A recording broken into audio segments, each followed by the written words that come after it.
Welcome to the Afghan Eye YouTube channel. If this is your first visit, make sure to subscribe and press the notification bell so that you won't miss any of our new videos.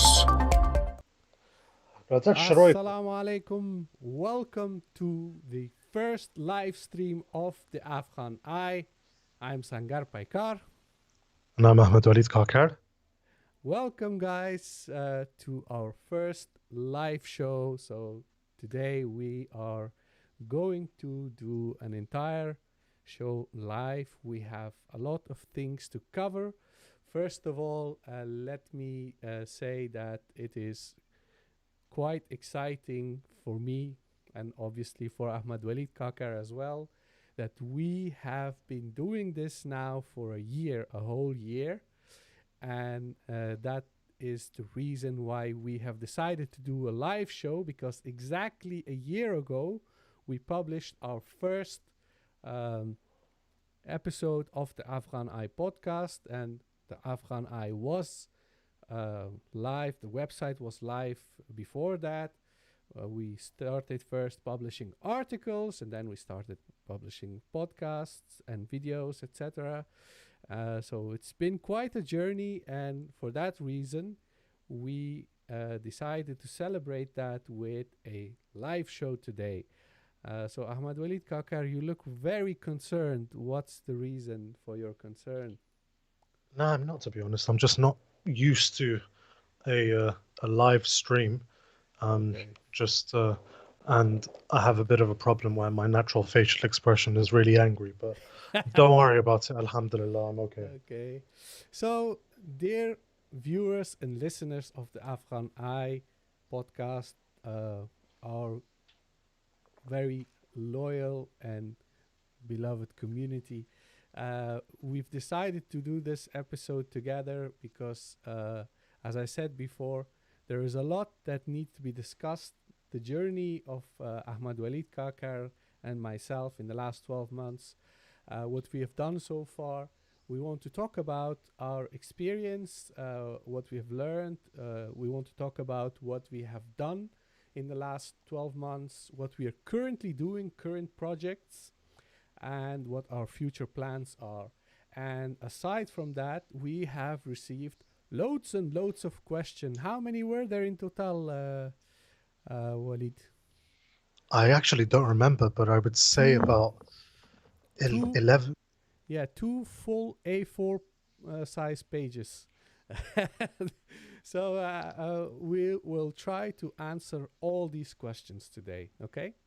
All of them. So bear with us. It's going to be a very exciting show. It's going to be long, and we are counting on your full cooperation. So the guys who are watching now live, you guys, you need to be as active as possible. So if you have anything to say, brothers in humanity says, mashallah, beautiful brothers, thank you, so are yourself.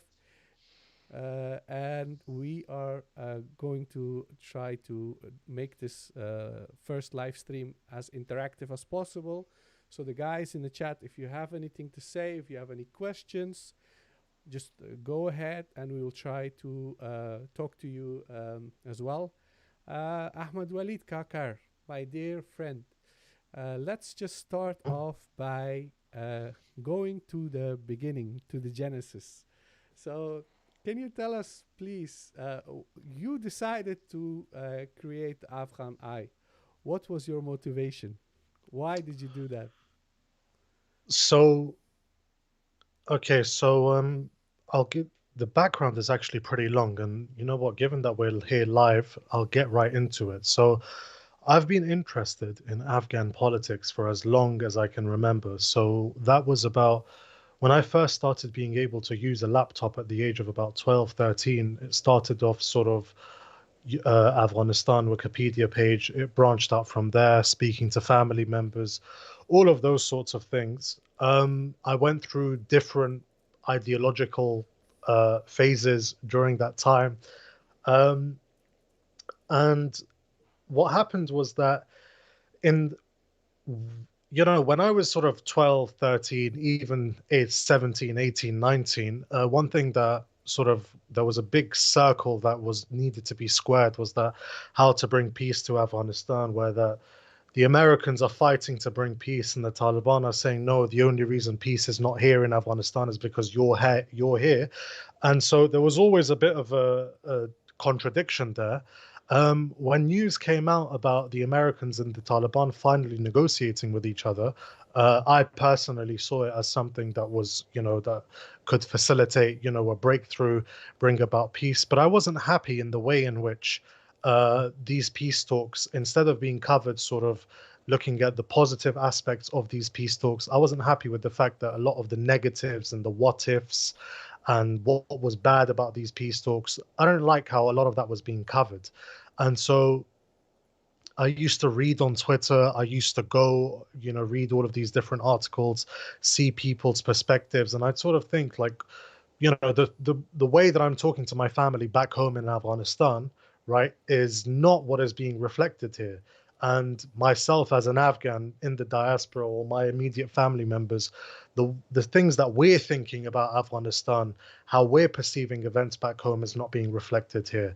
The people back home are not being reflected in the mainstream coverage of Afghanistan. So I figured out there's a problem, right? And the problem is that these large media organizations, global media organizations, oftentimes they work hand in glove with governments, with NGOs. There's sort of a shady nexus there, okay?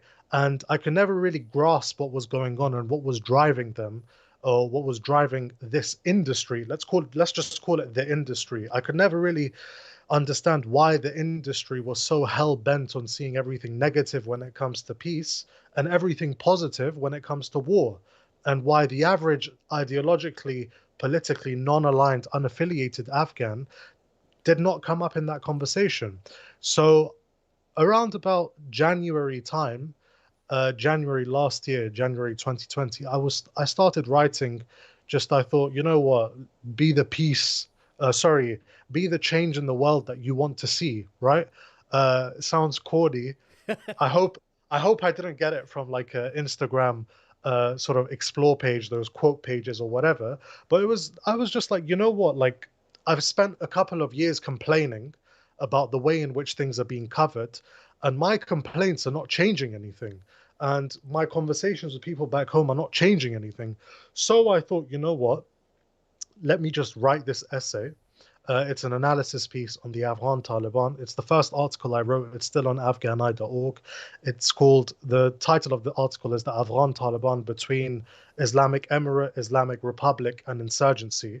Something, it's pretty bad that I don't remember it dot for dot, my own article. But it was basically looking at the evolution of the Taliban throughout the sort of the insurgency period after 2001. And I thought, you know what, let me just send this to a couple of editors, get it published somewhere. But there was a problem with that. I don't know any editors. I was a nobody. So then I spoke to you and I was like, Sangar, what should I do? And you were like, well, just set up your own website. And I was like, I don't know how to do that. I'm a social science student. You told me, so learn how to do it. So I went on YouTube and I learned how to do it. And the initial website was not the best aesthetically speaking or presentation wise. But it was on that basis that my website was up. I had an article there, right? And that article was entirely my own work, and it was entirely analysis as well. And so that was how the website started. And then that I was taken aback on it was something like the 25th of February. Suhail Shaheen tweeted, the then spokesperson of the political office of the Taliban in Qatar. He tweeted that on the 29th of February, we're going to have this peace deal signed between us and the Americans. So for me, it was like a race with time, because the moment the peace deal was signed, my article would become redundant. So I did every bit of research I could in about 1 or 2 days, set up a website. In Pashto, we would say mat gurd website, like a broken and a crippled website. But as long as it was there before the peace deal, that's what mattered. And yeah, that was how Afghan I came about. It wasn't organized. It wasn't sort of something that I had planned long in advance. It sort of happened in the space of a week. I had my own website and I had my own article there. And following that, I wrote a couple of pieces just on what the peace deal meant, what the key takeaways from the peace agreement were. And then on the 23rd of March, I believe, we had our first podcast, which was also not planned by me, with Imran Feroz, that was launched. And yeah, since then it's been a bit of a journey. Yes, and just to add my take on how our, the inception of Afghan Eye, I've been sort of involved in various websites, online communities. Like, for instance, I was involved in AfghanVoice.com. That was a website long, long time ago. Not the current Afghan Voice Radio, which is based in London, but the previous AfghanVoice.com. I think that was in 2007, 2008. Later, then I had, for there was a while I used to have my own blog, the Afghan Analyst. It was for a couple of years. I have been writing for my own online magazine, the Dutch online magazine for Muslims called Hollandistan.nl. This is Hollandistan.nl. It's a Dutch magazine that no longer exists. I was the founder. I did that for like 4 years. And my main motivation is the fact that we, as Muslims in general, but as Afghans in particular, we lack representation in the mainstream media. The people who speak on our behalf in the media are often people from the fringes. They are not the ones who are in touch with the entire community, and their voice, their narrative is that of a fringe. And for that reason, I felt like, okay, we can just always stay on the sideline and complain, or we can do it the way we can. Like, we live in an age of internet. Everybody can create a website, a YouTube channel, whatever you want. It's all possible. Only thing you need is dedication. You need to be dedicated. You need to be motivated. And for that reason, I've been always involved in all these kinds of projects. So when Ahmed-Waleed Kakar said that I am going to start a new website and I'm going to publish my work, I said, I'm with you 100%. And I was really happy. I was really excited when I saw that he launched the website. And ever since, we've been like partners in crimes, partners in crime. So that's basically the backstory. So the And I'm next glad I'm glad you mentioned. Now, the one thing is, I'm glad you mentioned the fact that we live in the age of information now. Like, a lot of the times that is used to propel certain ideas, to propel a certain discourse that we would say is detrimental to our interests as either Muslims, either Afghans, either people from Afghanistan, people living within Afghanistan. The internet, the age of digitization communication is used, we can say, against us. But Mhm. once again, keeping in mind the whole sort of be the change you want to see in the world, we're just as able to use those things to our advantage. Now, think of it. If we were living, forget 100 years ago, let's say we were living 30 years ago, how much money would we require to set up, publishing pamphlets or leaflets or newspapers or recording videos and putting them out in the world? That would cost a massive amount of money. So just as the age of digitization is used by people who we could say on the other side of the fence, we can also use them, although albeit not with their resources, not with their level of money or their technology or their staff or their manpower, but we can still use the resources at our disposal to to influence the discourse, even if it's in a minute way. Exactly. Just a quick question for our audience. Guys, can you just let me know how is the audio? Can you hear me properly? I know Waleed, his audio is fine, but maybe this thing is.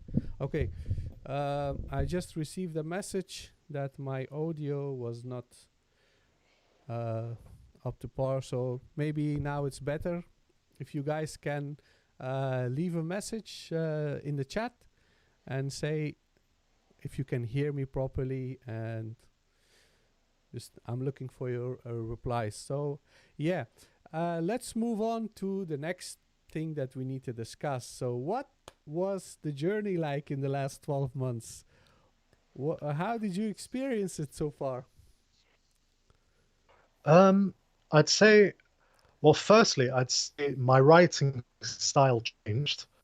That I know a lot of people who've just sort of listened to the podcasts and haven't read the articles won't know about that. But I came from a, sorry, that was my comb that just fell on the floor. But anyways, I came from a background studying politics and history at undergraduate and studying history at a master's level, degree level. And it was I sort of there was a lot of first-hand research, primary research involved of sort of old manuscripts, of old memoranda, of government dispatches and whatever. So we could say older English. And in that, I sort of I sort of appropriated some habits of writing that we would now say are archaic. So when writing articles, I had this habit of writing massively long, detailed sentences that I would read and I'd be like, yeah, damn, those are really good. But a lot of other people would be like, we don't know what the hell you're saying. And Sangar was obviously amongst those. And so that was the first thing. So I've had to adjust the way that I write to some extent. I've actually been pretty overwhelmed in terms of experiencing the last year. Just like I said, the uh, the podcast itself was an accident. All right, I never thought that I'd have podcast where we sort of discuss our own analysis and our own takes on events in Afghanistan and the region. So it's been pretty surprising. It's been planned at the same time. It's been very sort of improvisational in our approach. The support has been, honestly, it's like when people from Afghanistan, sort of family, friends, or even friends that I've made over the last few months, sort of message me and they say like, thank you so much for, not saying what we want you to say. It's not so much that, I echoing their sentiments, verbatim, but it's more so that even they're relieved that they're not hearing the standard tropes that what I call the industry puts out on a massive scale, right? So that is the most rewarding thing for me. Um, on top of that, the fact that people have sent their own money to sort of help us to improve the quality of our podcast, to improve our website, that itself has been something that it's been deeply honoring, and it also humbles me because now I sort of have a feeling like, we say amanat. It's sort of like that money that's been sent in the hopes of improving the quality of our production and our work. That's something that I sort of take really seriously in trying to do exactly that.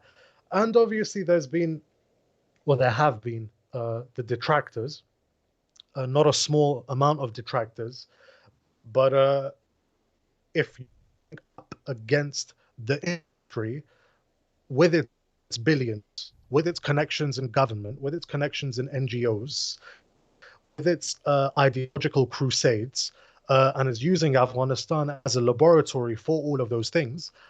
And if you're going up against that, then you obviously expect that there'll be some level of pushback. If you're going up against, let's say, postmodernist understanding of Afghan history and culture, where there's always a defined class of oppressors and there are always an oppressed class that are just uniformly oppressed. If you're going up against that, you're going to get pushback. But overall, it's been I'd say pretty overwhelming, and I'd say the pushback was the least overwhelming part of it because that was what I expected. I didn't expect that it would be so warmly received and that I'd sort of make the friends that I've made, um, you know, that sort of all of that. Yes. With regards to the last 12 months, what I have to say is, first of all, um, I am a firm believer in building everything by yourself. I believe that if you are dedicated, if you are someone who has a strong motivation, and you are someone who is capable of doing something, you have to do it. And hard work always pays off. It's something that I have experienced all my life. I've been involved in different projects, businesses. I've had my own business. All these things have taught me there's just one thing, that we can always build something by ourselves and achieve something. So this is something that I have also seen in the last 12 months. Like, for instance, 12 months ago, when we started, nobody knew who we are. Nobody. Like, we're not noteworthy people. We're not celebrities. We're not people who are being promoted by institutions and governments. And what's usually the case in Afghanistan, you have all these Western embassies who endorse and promote people and give them platform. None of those things are applicable to us. Yet we have established the Afghan Eye as a entity that needs to be recognized and accepted as a voice of Afghans. We don't speak on behalf of all Afghans. Afghanistan is a very large, very diverse country with people with all sorts of views and opinions, but we are one of those. We speak on our own behalf, and the people who support us, people who endorse us, and there are many who endorse us. Like, there are people with tens of thousands of followers in Afghanistan, and they have endorsed us. They have praised us. They have recommended us to people in Afghanistan and their followers around the world. And this is something that is very reassuring. It is very encouraging, and it's very humbling.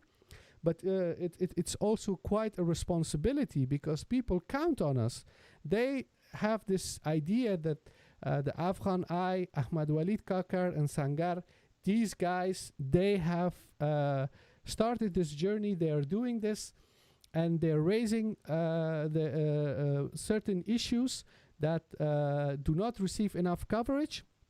And for that reason, they rely on us. They trust us. So this is what I feel. This is how I experience it. This is how I look at this whole entire project. And in the last 12 months, I mean, the articles that have been published, especially the articles that Ahmed-Waleed Kakar has written, because he has done most of the writing so far. We have also written a few articles together. And we see, like, some of the articles were published 6-7 months ago. And if you look at social media, you see that people are still sharing those articles from 6-7 months ago, even longer ago. And that's like a sign that we have created something that is not very short-lived. It's something that has a long life. It has a future. So we have created a space that needs to be respected and recognized as a platform where certain issues, certain even very controversial issues can be discussed. And people can always fall back and look at what we have said in the past. Everything is open and available for everyone to see. And we are going to continue on this journey. We are going to continue. There is so much more that is coming, so I don't want to be too quick and jump ahead. But we have to also discuss our future plans. Yeah. What would So you say before going into future plans? Which would you say are the most noteworthy pieces of work that we have published in way of podcasts and articles? first of all, I would say that your article about Ahmad Shah Massoud, that was, in my opinion, a very important and timely piece, because in the last 20 years there was very orchestrated attempt to make Ahmad Shah Massoud like a hero, like an icon, and this is not how most Afghans see Ahmad Shah Massoud. In Afghanistan, people who have experienced war, especially people in Kabul who have seen very shocking atrocities, not just by Ahmad Shah Massoud, but by Hizb Islami, Hikmatyar, Hizb Wahdat, Ittihad, all these parties who were involved in the civil war in Afghanistan, they have experienced most horrific things, and they do not see these men as heroes. They do not see them as some kind of saints. But this is how it is portrayed in the media. This is how Ahmad Shah Massoud is depicted. Because he by spoke French. yeah, the French are really like they really like Ahmad Shah Massoud. He's their top boy. That's not a surprise.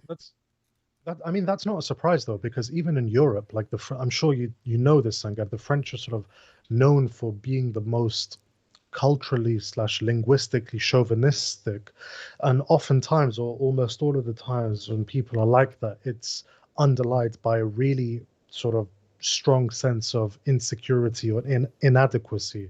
So Ahmad Shah Massoud going to, what was it, Lycée Istiqlal, right? I think so. It Yeah, I was, think it was yeah, Istiqlal. Yeah. yeah, going to Lycée Istiqlal and Bonjour and Ça va bien, and all of that stuff, made him, not just him, the beloved sweetheart of France, but also his son, who's also a favorite over there.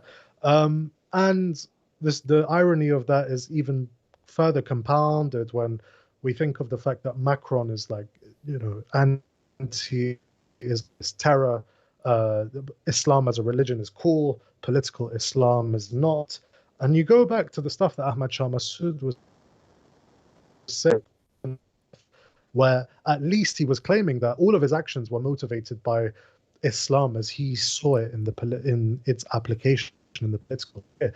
But the thing about the article was that I'm sure a lot of people watching, listening right now, sort of resonate with this. Is like when you see or hear a news story that's conveniently constructed to put forth a certain point of view, and then you're there like, oh, well, why didn't you mention this and why didn't you mention that and whatever, and that isn't documented enough, right?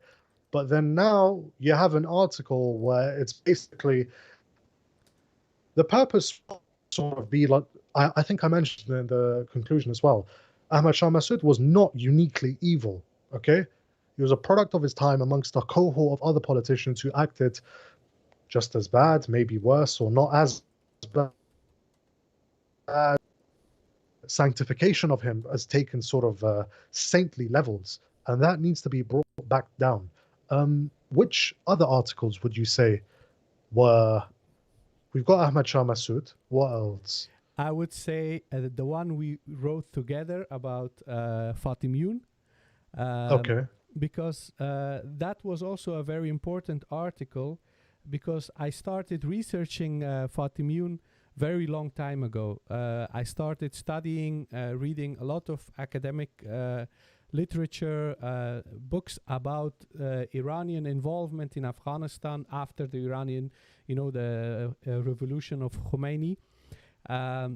So I even went back all the way to the 80s and try to see how Iran has used religion to basically meddle in Afghanistan, and how Afghans were used as militias even during the Iraq-Iran war in the 80s. So it was an article that has taken a lot of energy from both of us.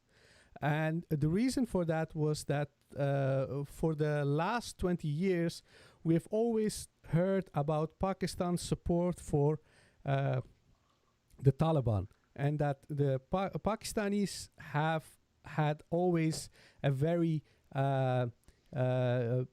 dualistic approach towards Afghanistan. On the one hand, Pakistani elite, the Pakistani military, they always present themselves as friends and as brotherly nation, but at the same time, they support different groups in Afghanistan that results into conflict and continuation of war. So this is something that is covered in New York Times, Washington Post, even by policy. the industry. Yeah. So this is something that is very well covered, but there is very little coverage about what Iran is doing in Afghanistan. And this is something that is also important, just as important as Pakistan. Iran shares a border with Afghanistan. Iran has the same language as Afghanistan. So people need to know how Iran is acting as a neighbor in Afghanistan. And for that reason, I think that article was also very important. I think I'm just going to correct you and say that Dari and Farsi are not the same language. Now a lot of people will be triggered. But yeah, anyway, sorry, I just had to add that in. Yeah. So what I'm trying to say is that an article like that is basically creating a broader perspective on what is going on in Afghanistan. People need to know the entire story.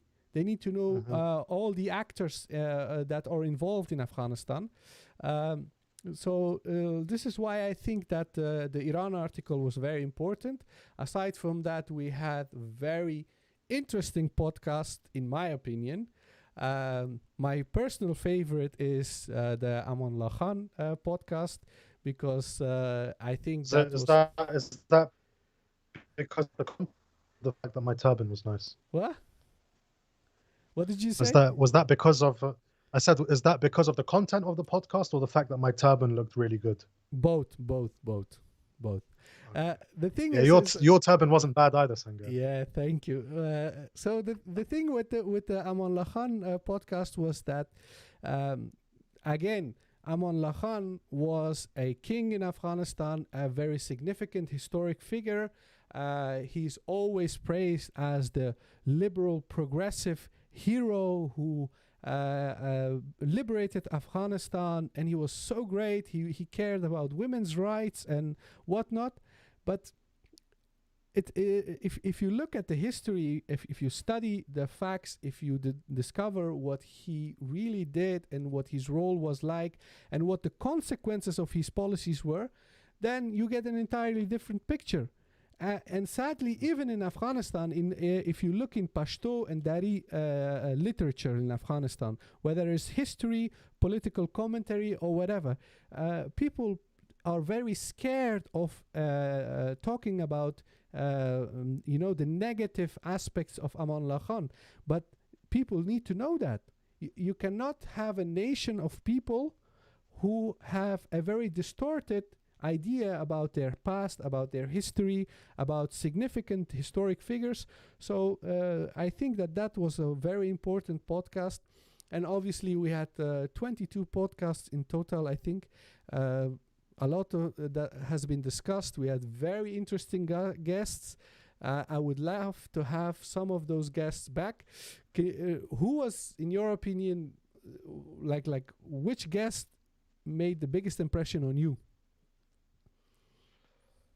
I would say that I just really enjoyed the conversation that we had with Muazzam Beg. Yeah, Muazzam Beg. Yes, definitely. It's not. It was just the fact that the conversation was enjoyable, because it could have gone on for another 3 or 4 hours, like Joe Rogan style. Yeah. But obviously, we that. Like, yeah, we're not going to go on for that long. But in terms of the actual quality of the conversation, I'd say Muazzam Beg. What about you? I would say I would say Imran Feroz, our first episode. I really like Yeah, Imran. He's Imran. like he's a very very dear respected friend. He has recently lost some family members in one of these attacks in Kabul. So I wish Allah him. yarhamuhum. I mean, I wish him and his family all the strength and patience. It's terrible to lose relatives during these very difficult times in Afghanistan.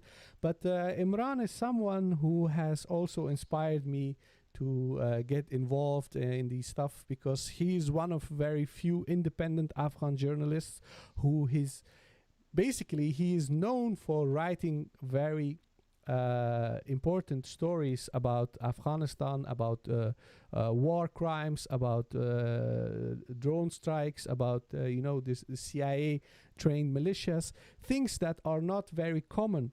And this is why I really like talking to him in private. I read all his articles. I always, if anybody asks me, who's your favorite Afghan journalist, I always say Imran Feroz. So that's I agree. yeah. I agree. And what would you say, before we go on to the next point, I'm just curious, which point of criticism stands out to you most? Criticism, accusation, which one over that you've received personally over the last 12 months? The thing is that I've always received criticism. Okay, I'm an outspoken person. I'm not scared of. I can see why. Yeah, I'm not scared of saying controversial stuff. If people expect me to be very nice and very, non-confrontational, that's just not my nature. That's not who I am. I'm Yeah. respectable. I have respect for other people's opinions, their views and everything. But I will say whatever is in my mind, whatever I believe. So if people then start attacking me or say like, oh, you are a terrorist, you are this and that, those are the accusations usually you see on social media. These people, like even academics, Afghans with PhDs, when they fail to reason with me, when they fail to debate me, or when they I like a lot of these people with big mouths that say silly stuff like, you guys are terrorists, you guys are this and that. I've sent some of these people invitations. I've asked them to come on our podcast. They declined. So they're scared to come and talk to us. They're scared to come and talk to us, but then they go ahead and go on social media and all sorts of silly accusations that you guys are being supported by Zalmay Khalilzad to promote the Doha deal and whatnot. Like it's Mate, very if we were being promoted, if we were being helped by Zalmay Khalilzad, I can tell you, we wouldn't be recording the podcast in our house. Exactly. The thing is that those are the things that usually you see people say, and it's funny. I enjoy seeing that, because it reassures. How many people have you blocked? In the beginning, I wouldn't block anybody. Okay. Okay. First, I said, you know what? Let people say whatever they want. I'm not going to block people. If they are going to insult me or whatever, just let them go ahead. But the thing is these people, when they see that their insults and their barrages of hostile comments have no effect, then they talk about your family, they talk about all sorts of things. And see, the thing is, if you there is a hadith of Rasulullah sallallahu alaihi wasallam. He says, if you have no shame, do anything. This is exactly the case. When people have absolutely no shame, they will do anything. They have absolutely no limits. They have no barriers. Nothing is preventing them. So if they are going to say really nasty stuff, there is a limit. Then you have to block them. Yeah. So I don't. I'm still at the stage where I obviously, a lot of the times, to be fair, like the troll accounts that hurl abuse at me and whatever, like a lot of times doesn't come in my mentions because I think even Twitter real nonsense, just to put it lightly. But so there was one that kept in writing bad Pashto, like writing Pashto with a Farsi kind of script, and Yeah. then it was like I remember sort of the first You're time breaking up, this was towards Walid. my, You're you know, breaking up. can you can you hear Yeah, me? yeah. Yeah. I think, Salmai Khalizad didn't pay your internet fees, so that's why your connection is breaking up. Unfor- Unfortunately not. But yeah, no, um, I till now, I blocked only one person, and that was because they were mentioning my family. But it's the same. I think the stupidest thing that I've been sort of told is, I think it was in. The thing is that people are instinctively very emotional and erratic, right? So when we're talking about the Iran article, right, a lot of people, I don't want to say a lot of people, but like I got a lot of Lebanon as well. Why don't you mention that? And I'm kind of like, bro, did you read the article? Because we mentioned that and we said that Iran had good ties with the government in Kabul after 2001. It cultivates its ties with the Taliban. It said we want the Americans to withdraw. The Americans said they'd withdraw. Now Iran is saying no, still has ties with the Taliban. Like the whole point of the article is that there are numerous actors in Afghanistan with whom Iran has relations, and they're all on different sides of the spectrum. And diplomacy for dummies, realpolitik for dummies, means that if you want to augment or widen your influence in a country, you don't just one party.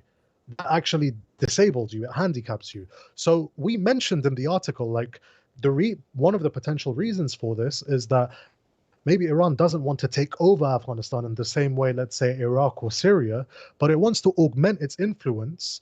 And that's why it has ties with the Taliban as well, with whom they have very stark ideological differences. And them having ideological differences doesn't really matter because Abu Mus'ab al Zarqawi, who was the head of Al Qaeda in Iraq, as we demonstrated in our article with references, was hosted in Iran and was seen by General Qasim Soleimani as an asset. So you have the point is you have criticism like that, okay, where they see the headline, they get very emotional, uh, and they just hurl abuse. Um, then you have, for example, a couple of days ago, someone was accusing me of being illiterate in Farsi, and I was like, bro, like I was it was funny. It was funny, right? Because I was just like, bro, like let's assume I am. Farsi is not even my language. Like I grew English like I was born and brought up in the West, right? Yeah. I only speak Pashto at home. In fact, funnily enough, I learned English after learning Pashto. I only learned English after going to school. So even if I were illiterate in Farsi, like that, bro, like that's not really that's not really that much of an insult. But and then Yeah. I think they called me a failed it was a failed like soldier in the British Army or whatever. Like you have criticism like that just makes you laugh. Yeah. But yeah, that was the highlight, one of the highlights. I remember being called after the Iran article as well, a Salafi jihad. Well, one, no matter You're what I breaking say, up, I could bro. say that You're breaking up. We can okay, barely hear you. So I'm let's gonna just raise this. forget. Let's just I'm gonna yeah, let's just forget all the nonsense that people say about us. Let's just talk about all the love and support that we have received. Okay. Now I'm going to talk about uh, us raising money. Okay, so Mhm. if you guys visit our Patreon page, there is a post there. There is a breakdown of all the equipment that we need to produce these podcasts and host the website and run the whole show. So we have made an estimate of how much money we need, and we have started raising money because see, the total amount is not that big. It's like £3,000, something like that. It's not a huge amount of money, and the reason why we started raising money is because I invest hours every week working on the website, working on the podcast, fixing stuff. Waleed spends hours and hours researching, studying, accessing academic journals.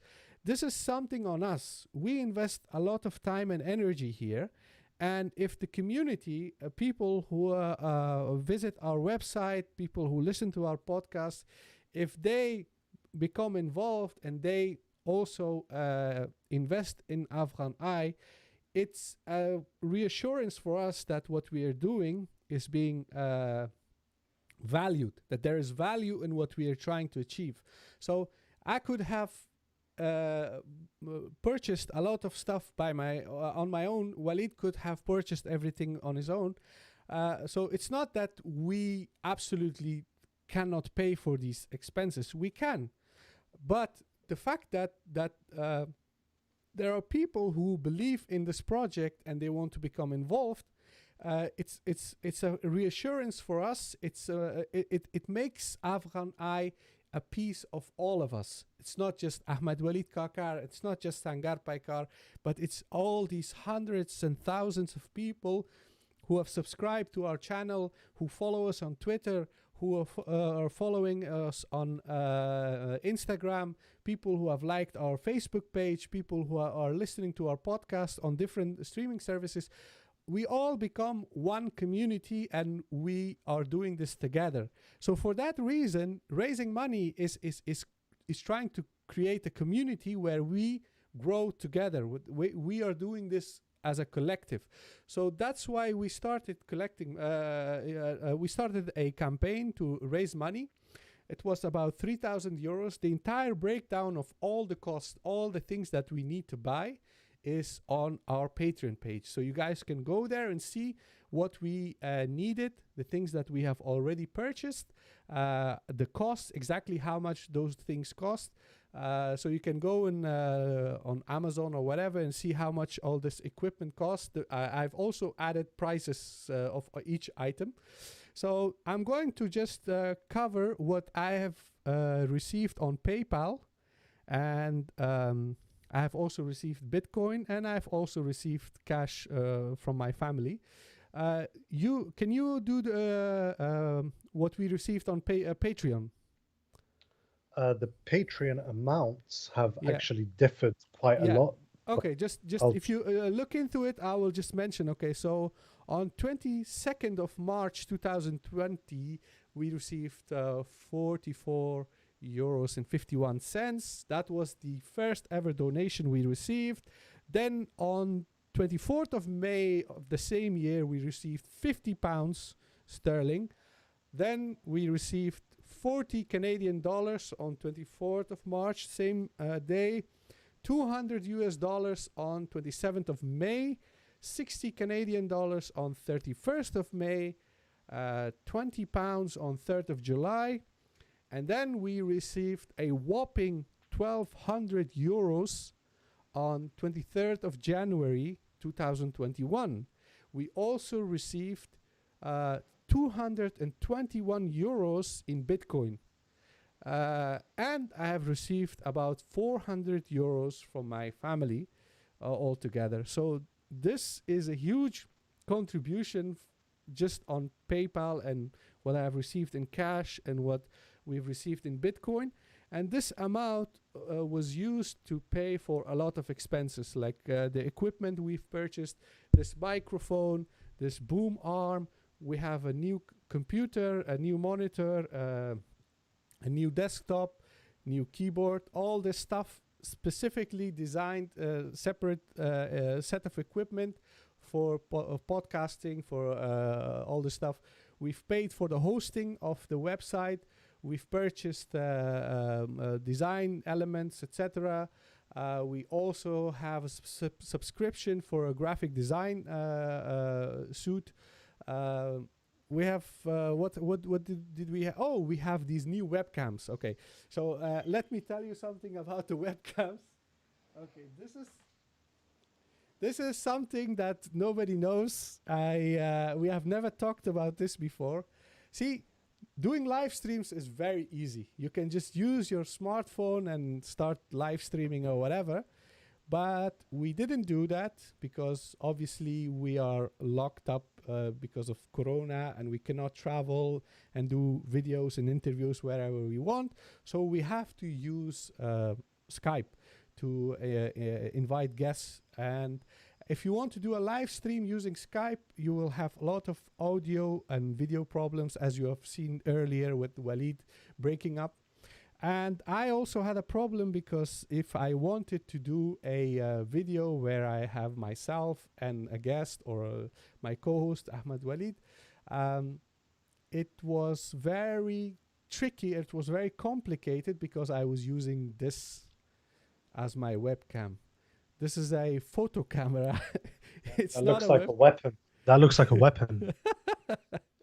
So this is my photo It's a camera. bala shady day. Yeah. So this thing is actually it's a photo camera. It's a DSLR photo camera that I purchased like 5-6 years ago, and I was using this as my webcam. So the picture quality was great, but the signal was very slow, which means that during the live videos there was a lag between my voice and the picture, and it was breaking up and it looked really silly.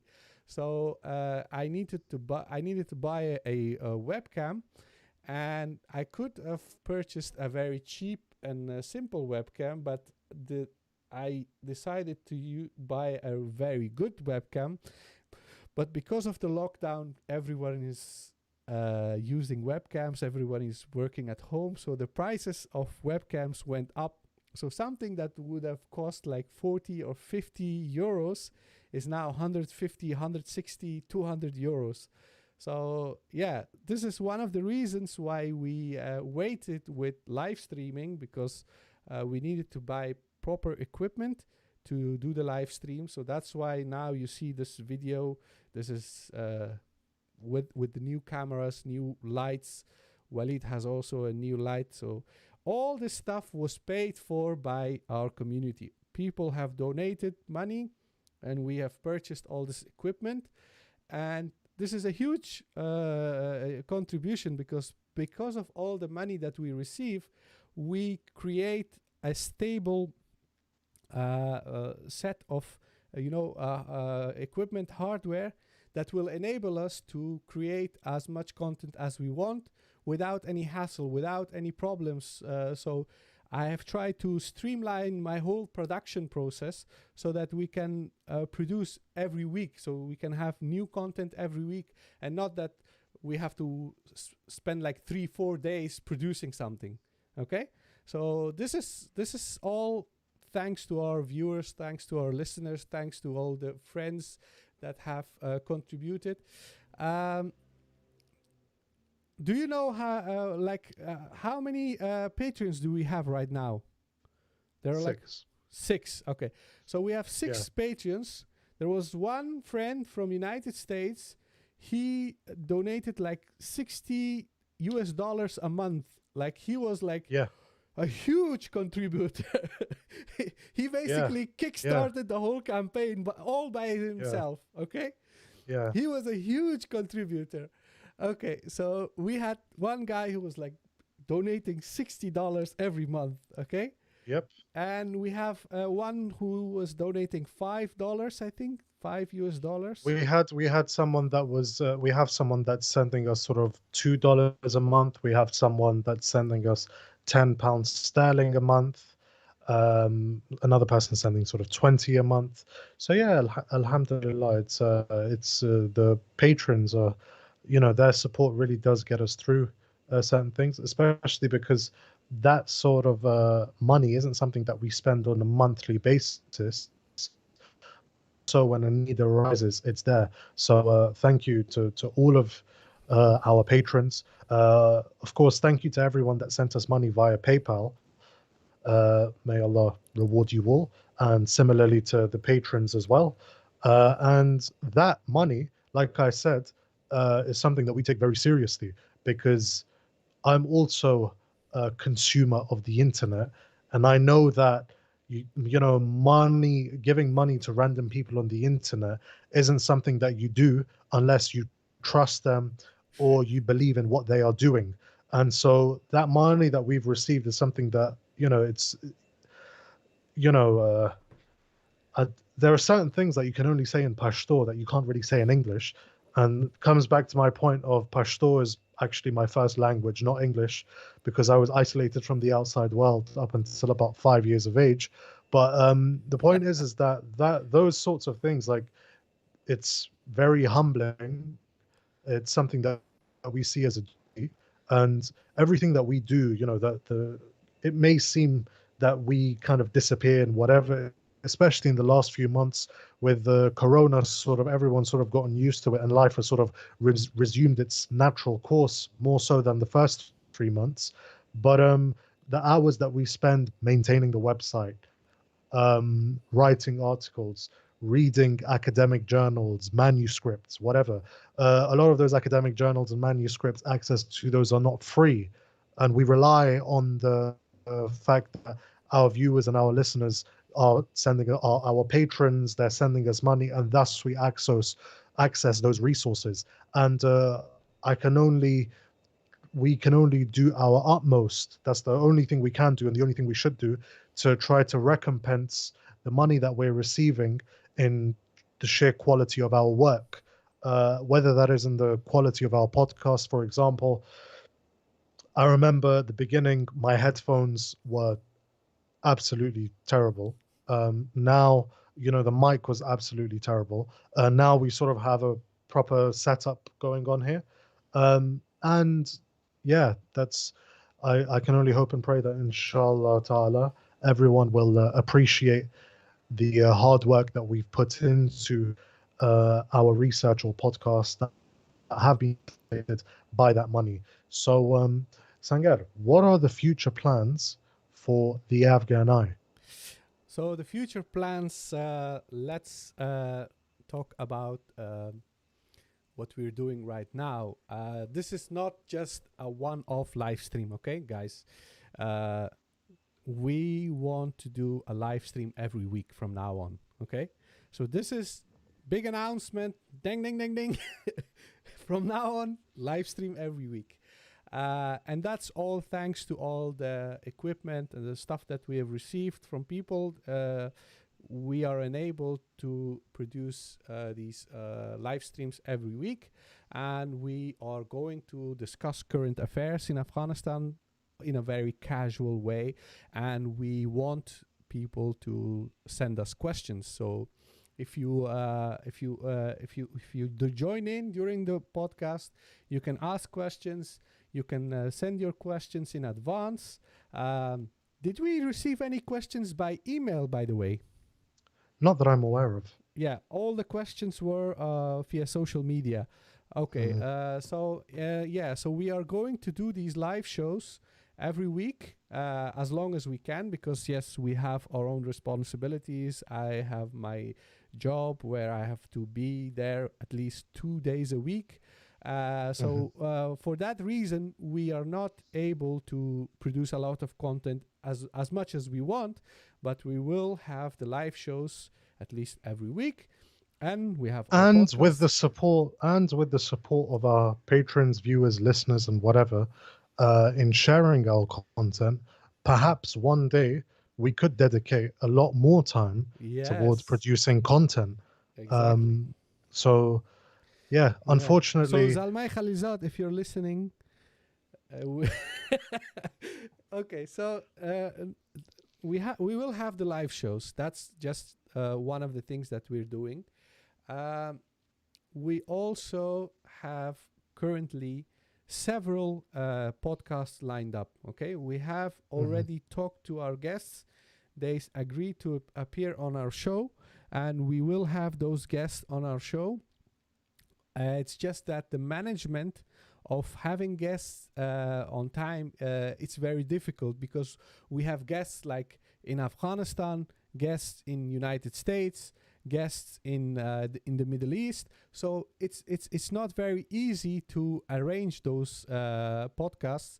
But we are going to do that, inshallah. We will have a lot of new, very interesting episodes.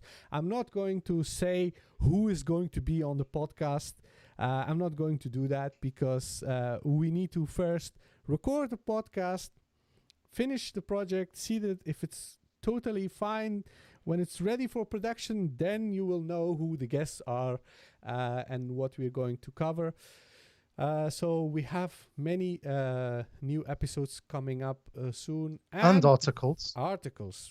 I want to talk about the articles. So, for the last couple of months, Ahmed-Waleed Kakar was doing very extensive research. I would say 3 months. Yeah, roughly that. Yeah.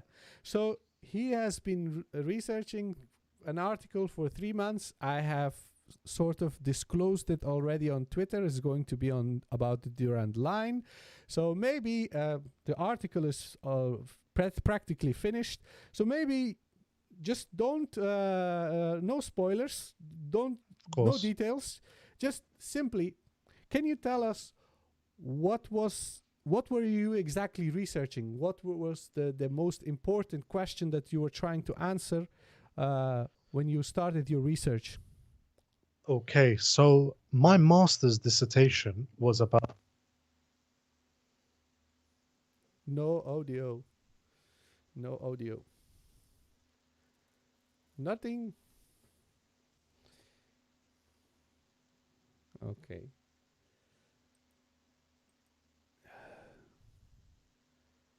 Yes, Waleed.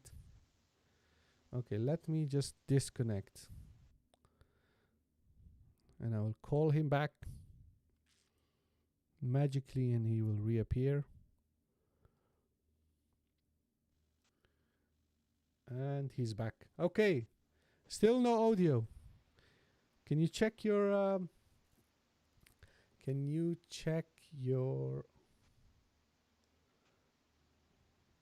No, still no audio.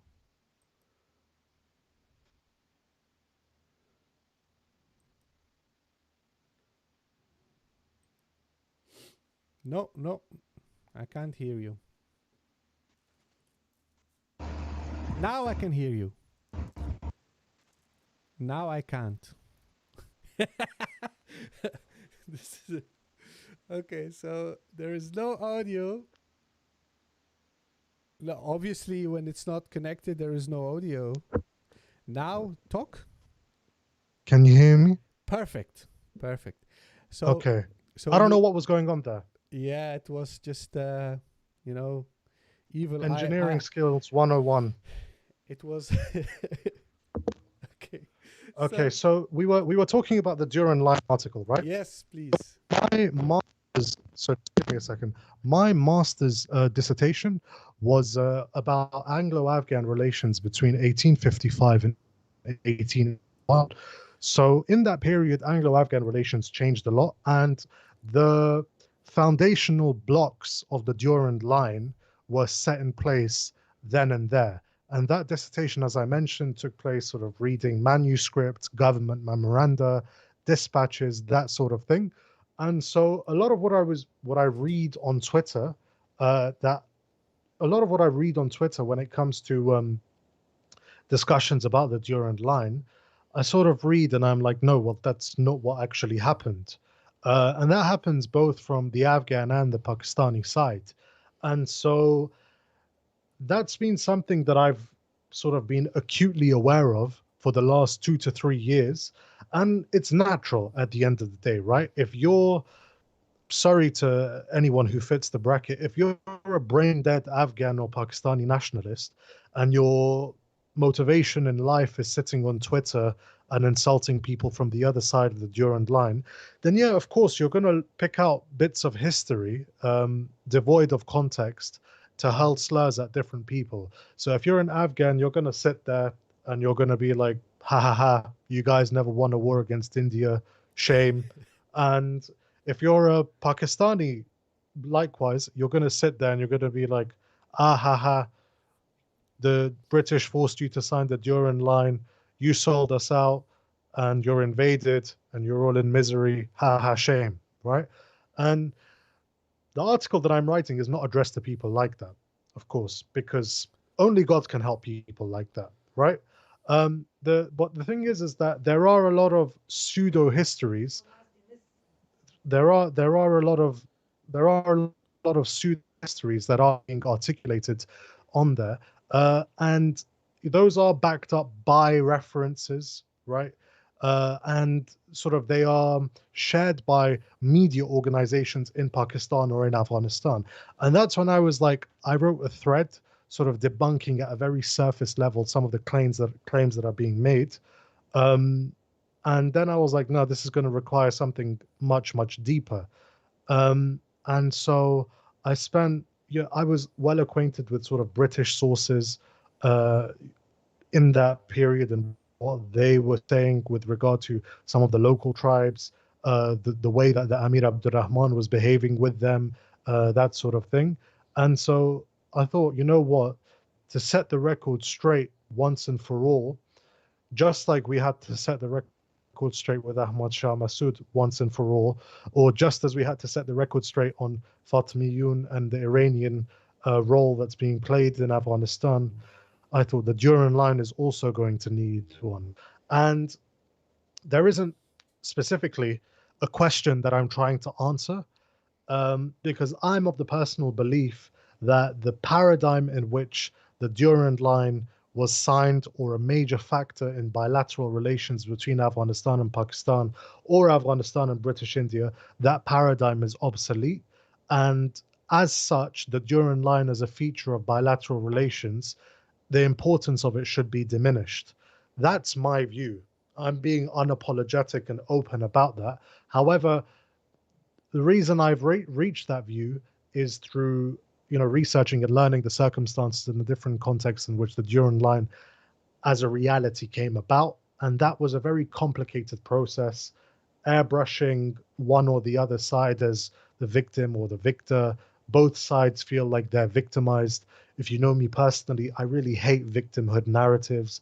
I really hate the transposition of postmodernist readings of history on pre-modern societies. And so that is the motivation behind writing the Durand Line article, which is essentially finished at the moment. I just need to reference it. I'm just really lazy with my references. Yeah, so the thing that basically sets Afghan Eye apart is that we are breaking the dominant narrative about certain issues, whether it's Durand Line, Ahmad Shah Massoud, Iranian interference. The And iconoclasts. yeah, we're the iconoclasts. But the thing is that, see, these are just a few of the articles that have been produced so far. If we have more time, if we have the freedom to do that, there are like hundreds and hundreds of topics that we can tackle in the same fashion. But yeah, so that's not very easy, because if you have all sorts of other responsibilities, then you can't just invest all your time and energy in doing this. Like, I have a family, I have a house to take care of. I can't just sit for hours and write articles, which is something that I actually love. I would love to do that. I would love to just sit, investigate, research, write, travel, interview people, produce documentaries, do photography. Those are the things I enjoy in life. Those are the things I would like to do. But, it's not easy to do that when you have other responsibilities, and especially if you have a job where you have to be present, etc. So that's difficult. But it doesn't mean that we're not going to do that. Despite all the challenges, we are just moving ahead with this journey that we have started. So Let's just move on to the next segment. So we have discussed what we're currently doing. There is a something that we have to mention. It's a very recent development. So you guys, you know that Afghan Eye as a platform is a mainly English language platform. We have one Pashto podcast on YouTube. We have one Dari episode on YouTube. But we haven't really produced a lot of content in our native language. And despite the fact that most of our content is in English, we have a lot of people in Afghanistan who are very interested in what we are doing. So there were many requests from people in Afghanistan to translate those articles because the articles that have been published, they were in English, and they said, why the hell did you write it in English? You should have written it in your own native language, you sellout. So we took that criticism to heart, and now we have a very dear, respected friend in Afghanistan who is a very skilled translator. He's basically a one-man army. He is sort of our editor at large in Afghanistan, who is fluent in English, Dari, and Pashto. He is an Afghan academic, someone I love a lot and I admire a lot. And he has taken the trouble to translate our articles in Pashto. And Daddy will follow, by the way. Yes, will follow. We're just taking things yes. one step at a time because, like before I said, we based get accused of anything. Exactly, like that. It's that bad so that I have to say that. Like, Daddy will come, guys. Don't worry. Yeah, so that's the first step. We have translated all the articles, and these articles will appear on an entirely separate website. We have created an entirely separate platform. It's going to be called Afghanlead.com. So it's a new website. We have a graphic designer, a friend of mine who is a calligrapher. He has been doing calligraphy for like 30 years. He's one of the most skilled calligraphers that I know. And he has made an amazing logo for us. It's in calligraphy. It is written in Arabic script, Afghan Lead.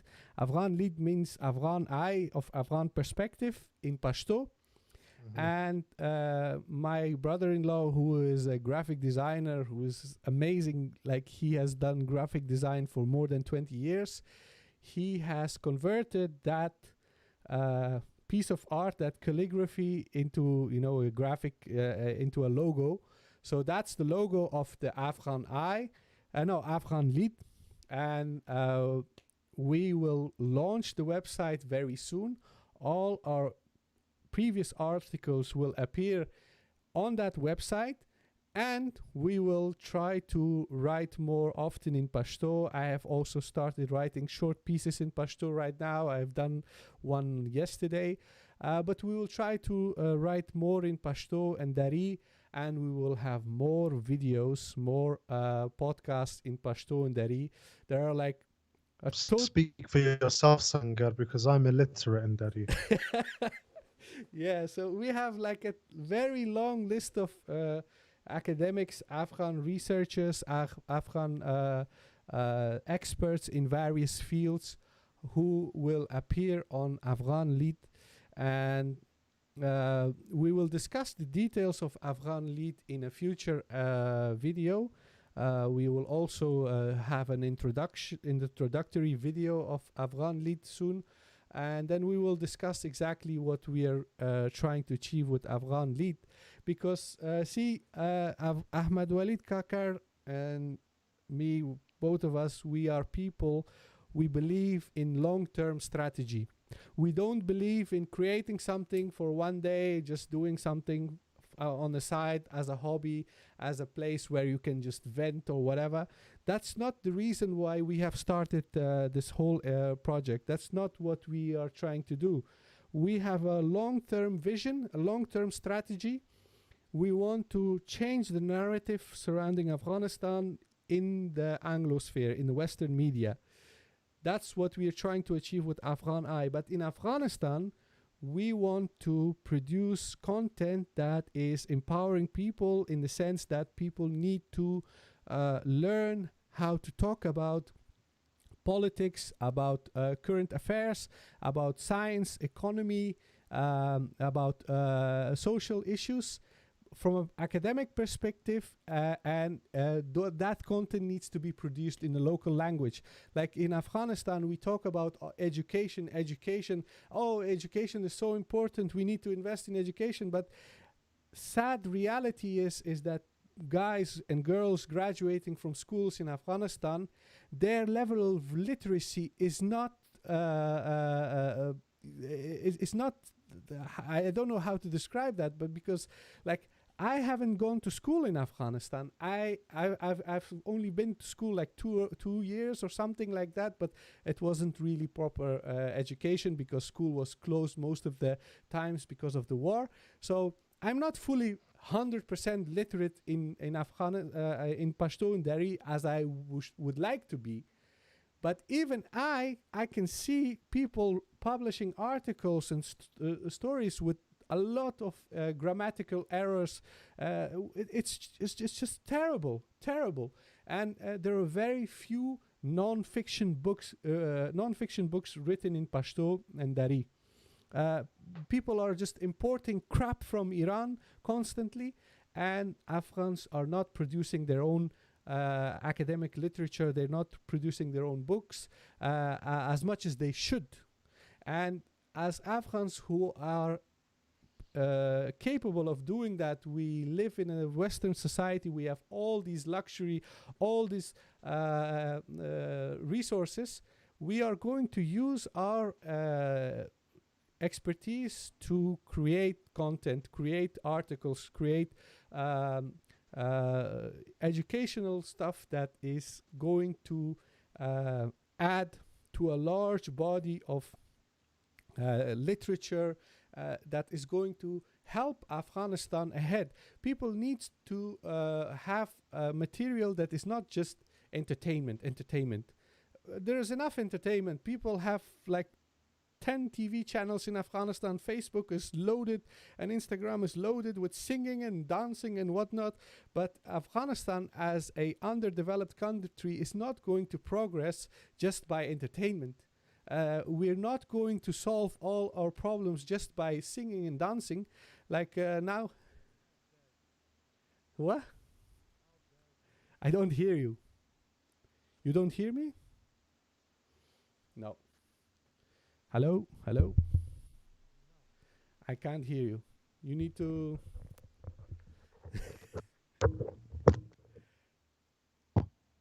say something. No.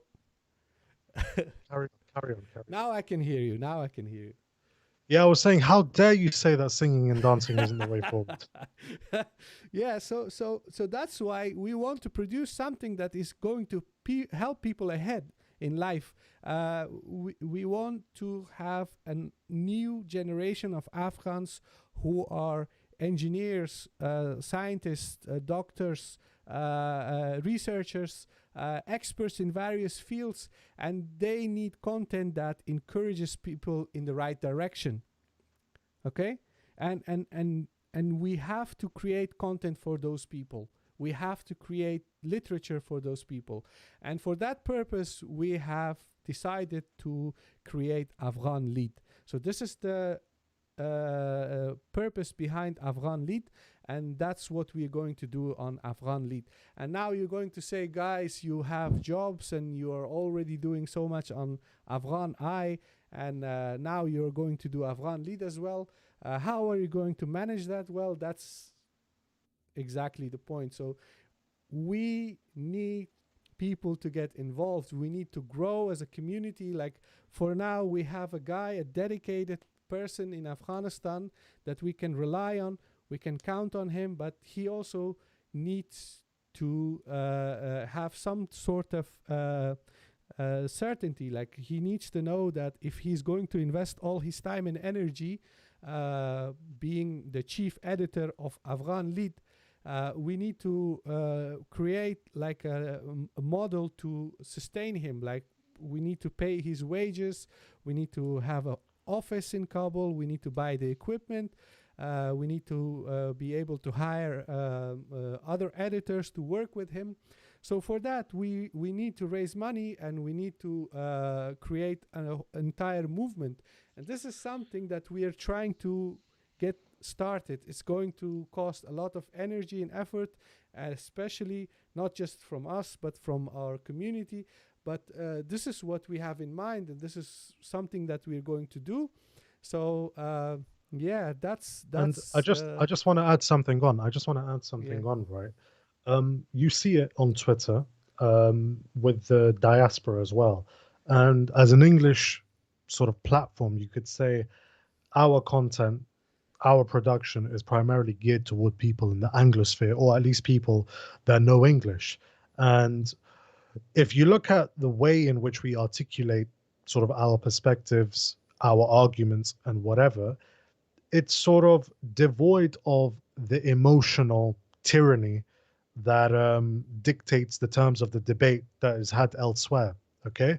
And that emotional tyranny, or as I mentioned, the postmodernist kind of way of looking at history, right? That is a problem because we cannot understand as a society, as a people, at the very base level, why we are where we are if we do not correctly understand how we got here.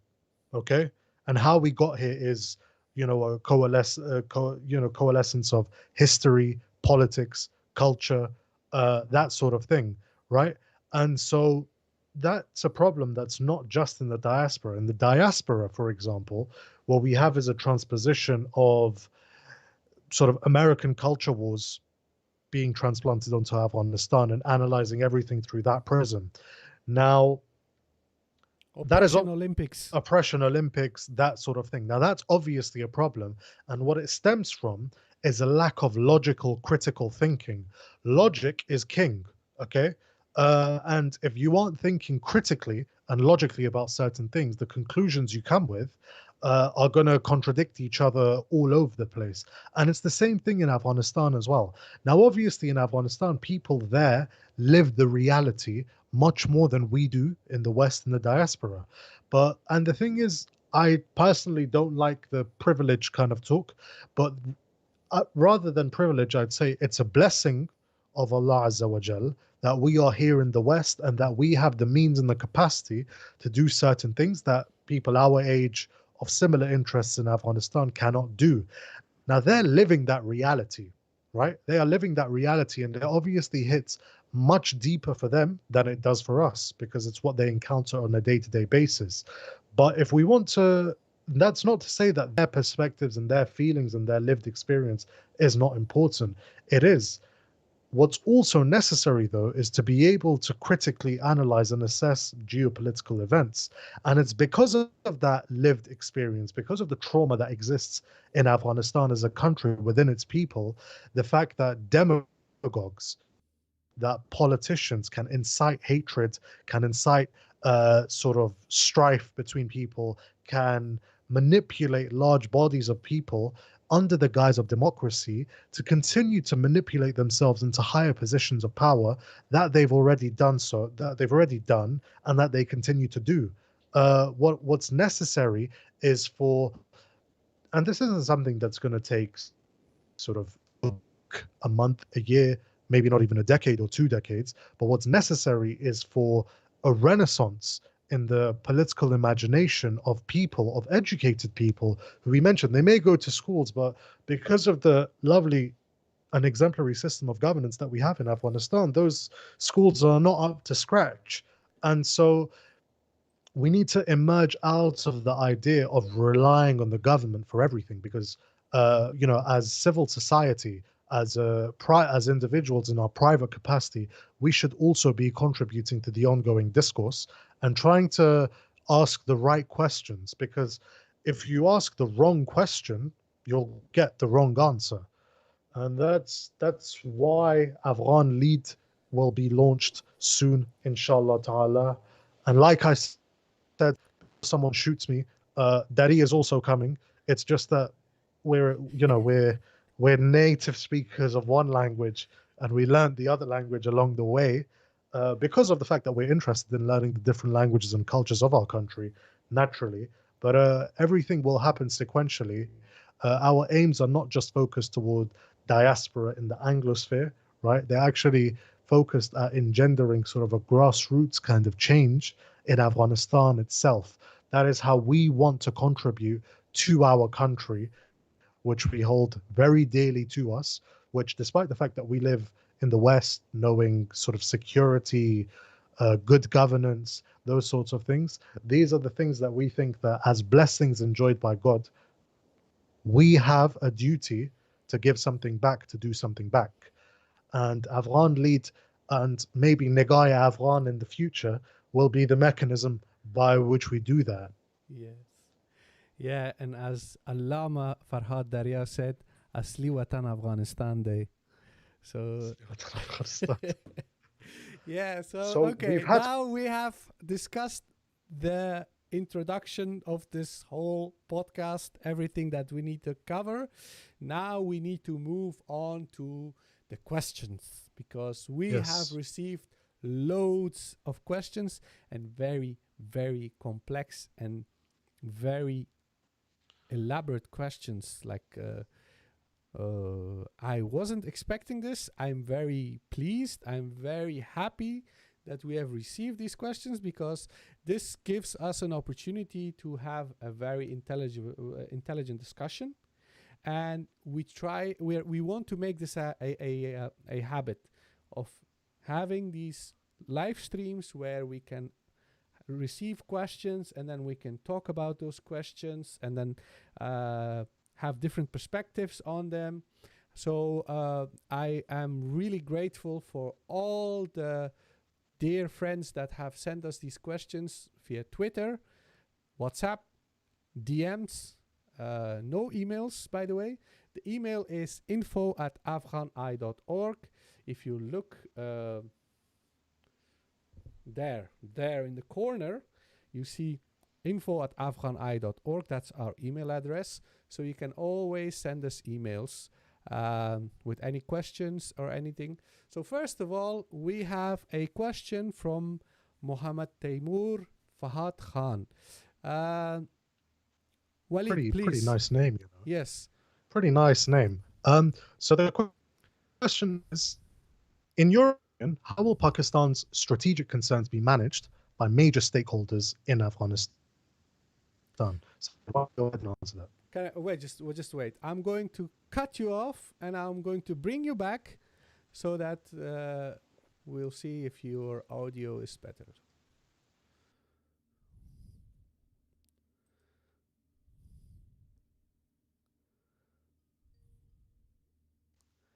Okay, Waleed is back. Okay, so first question. Madam. Okay, so Mohammed Taimur Fahad Khan, his question is, Sir, my question is that, in your opinion, how will Pakistan's strategic concerns be managed by major stakeholders in Afghanistan? So strategic concerns of Pakistan may refer to the great Satan of Pakistan, India. Okay, so it's a very important question. We need to address it. It's a very important question. Yes. So it is, the question is, I assume, related to the current situation, the peace negotiations in Afghanistan, and the possible outcome, future government of Afghanistan. So he wants to know how the strategic concerns of Pakistan will be managed by major stakeholders in Afghanistan. Waleed, what's your response? Well, my personal opinion is that the major stakeholders he's referring to in Afghanistan include, obviously, firstly the Taliban, and I say firstly the Taliban because they're the, whether we like it or not, the most powerful and unified political military organization in Afghanistan. The other stakeholders include people in the government or people that work with the government when it's convenient for them. By that, I mean the warlords that used to be in the Northern Alliance 2001. Now we've got people like Ashraf Ghani and his sort of constituency, and maybe even Alipur could be Yes. considered a major stakeholder in Afghanistan. So I would say that the strategic concerns, I would say that the Taliban, despite the fact that they've sort of said that they want to be in good terms with everyone, they have no problem with India, whatever. I think, wait, you know what? What are the strategic concerns of Pakistan and Afghanistan? I think, first of all, Pakistan wants uh, a sort of stable ish Afghanistan whose conflict doesn't come into Pakistan. I think, secondly, Pakistan doesn't want the threat of being sort of India on both fronts. So there's the security aspect, there's the India aspect.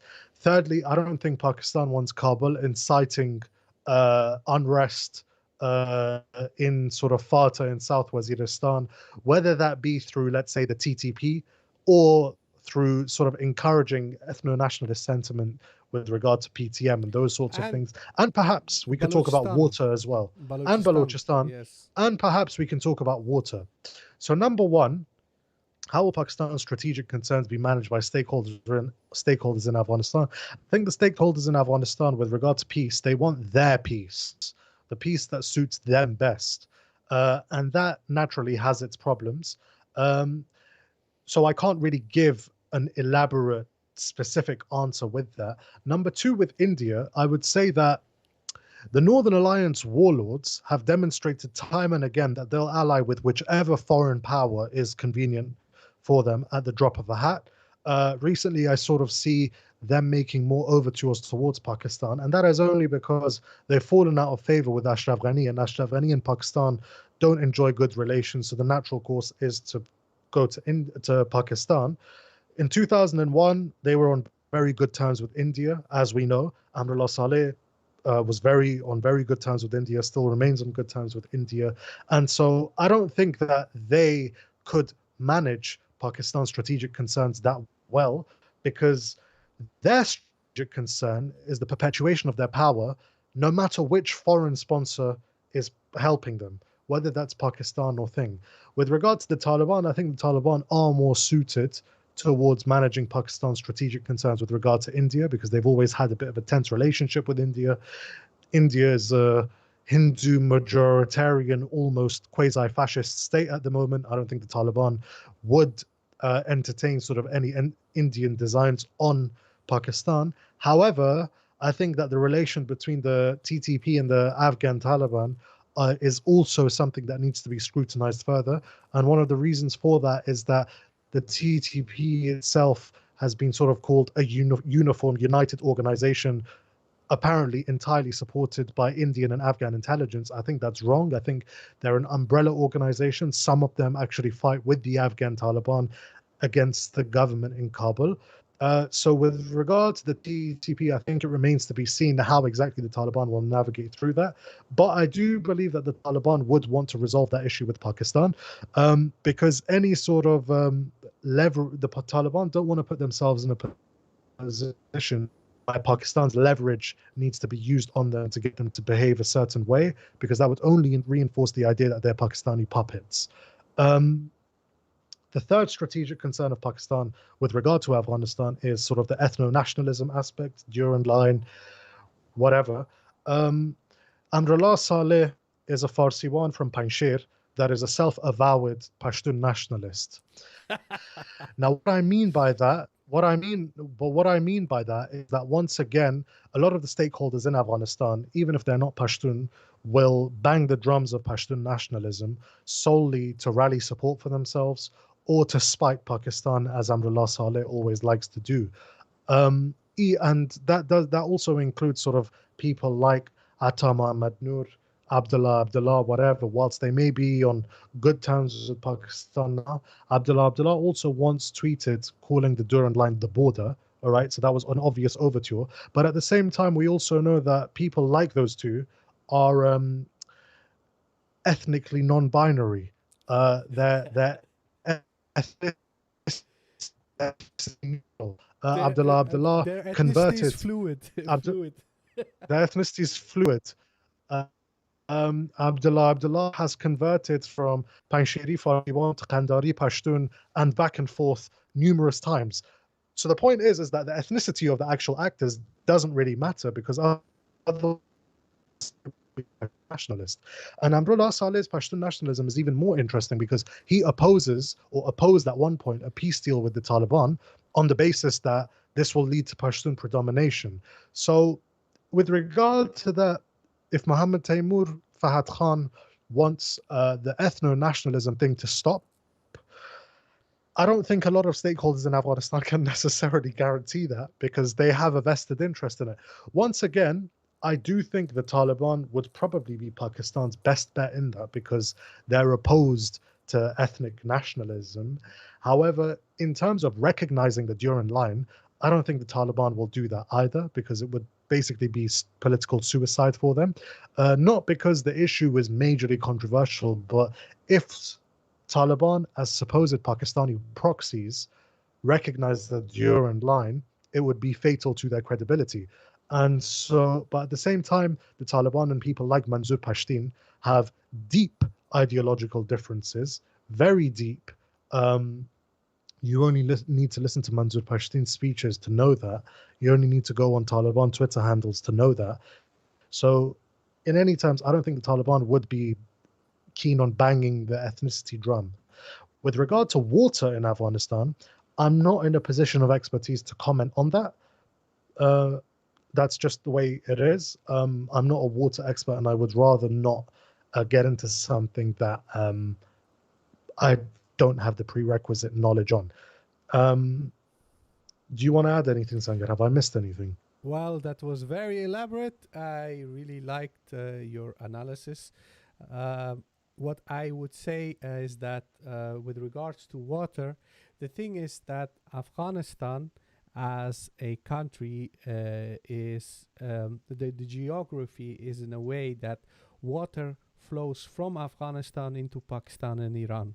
Okay, Mm-hmm. and we have had this discussion with Amina Khan in our Mm-hmm. podcast, where she said that look, the water in Afghanistan that flows into Pakistan comes from northern Pakistan. So Mm-hmm. this exposes a very inconvenient truth about geography in our region is that these borders were created by colonialists, okay? And they Mm-hmm. have left us with a problem that we have to deal with now. And competing nation states, they are self-interested and they want to serve their own interests. And as a result, we have these conflicts over water and border.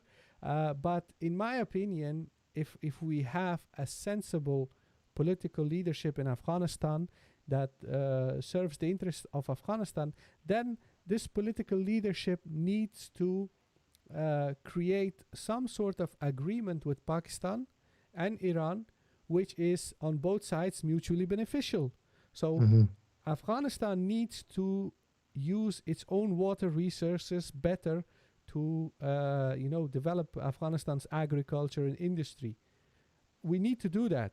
But Mm-hmm. at the same time, it doesn't necessarily have to mean that we have to cut all the water flow into Pakistan and Iran and basically let those people suffer. So that's not going to work. Mm-hmm. And it's not a sensible thing to do. We are Muslims first and foremost. And from an Islamic perspective, that wouldn't make any sense. And I know a lot of people who have read a few chapters about realpolitik will say, no, actually, I'm sorry, I know what realpolitik means. I have a degree in political science, but it doesn't necessarily mean that all of us need to be guided entirely by realpolitik. We also have our own morality. There's very little political benefit to be gained from shutting off water to millions of people. That's Exactly. even from a Exactly. realpolitik perspective, Exactly. it's bloody suicidal. Yes. So that's the thing. We need to have. Somebody said this before. You cannot choose your neighbors. Okay. We are in a situation where on one side we have Iran, on the other side we have Pakistan, and we can choose to be enemies forever and suffer together, or we can reach some sort of agreement that benefits all of us. And it's not difficult. Like I keep saying this over and over again. European Union, despite all the criticism of everything, after World War II, European Union was created to prevent future wars in this region, to prevent Europe from any future instability, and in order to ensure long-term economic growth and development in Europe among major powerhouses such as France and Germany. This was done because it benefited them all. Less so France than Germany. Yeah, but now now the thing is that if we look at Afghanistan and Pakistan and Iran and Afghanistan, instead of this very petty and childish politics of the last decades, we need to move on to a more mature state where we are actually looking critically at what benefits all of us, what's in favor of all of us, and try to pursue that course of action. But for that, we need leadership. We need new generation of Afghans who are capable of thinking rationally and thinking about the common interests of all Afghans, but also our neighbors. And sadly, from the current stakeholders and people who are involved in the peace process and all these warlords and Taliban and whatnot, I don't see that in them. I seriously, I don't see them being capable of doing that. So this is a very deep concern that I have, and this is why I think that this is not an issue that's going to be solved in any it's not going to be solved now. It's going to be solved maybe in a couple of decades. Mohammed Taimur Fahad Khan had another question. We'll just answer that briefly, and it was what credible assurances could there possibly be for Pakistan to be open to political space for multiple stakeholders? I alluded to this in the answer to the previous question. The assurance for Pakistan is that for a lot of those stakeholders, like the ones I mentioned, like the warlords, they will allow anyone and anything as long as it can.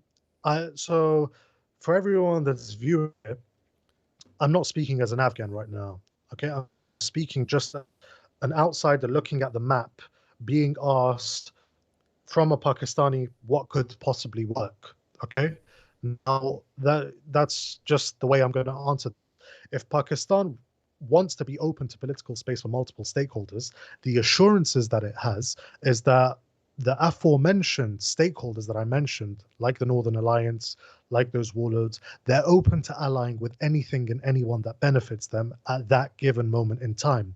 Now, that's a credible assurance. It's also a warning sign to not ally with those stakeholders and give them political space, because just as they'll ally with India over you at the drop of a hat, and they'll ally with you over India at the drop of a hat, that is just the way they do. They're ideologically and ethnically fluid. Same people that are bring people into their groups and into their influence on the basis of Islam years ago are now doing it on the basis of ethnicity politics. So there is the argument that Pakistan should open channels of communication with these stakeholders in order to better influence them. I see the credibility behind that argument, but then there's also the risk that at the public level this will be perceived negatively. So, for example, the Afghan journalist Hashim Wahdatyar, when Pakistan met Muhaqqiq, the Hazara leader who used to be or still is part of Hizb Wahdat, he said that The Pakistanis want to create Khorasan with Tajik leaders, Hazaristan with Azaz, and leave the Pashtuns to the Taliban. To which I responded, I guess they want to create a grand Ghilzi empire whenever they meet Ashraf Ghani. But the point is that it's not just the Afghan political uh, classes that incite the masses. It's also the media as well, despite the fact that we're told the media has been the greatest gain of the last 19 years. If that is the level of political analysis of a very senior and established journalist, then only Allah subhanahu wa ta'ala can help us.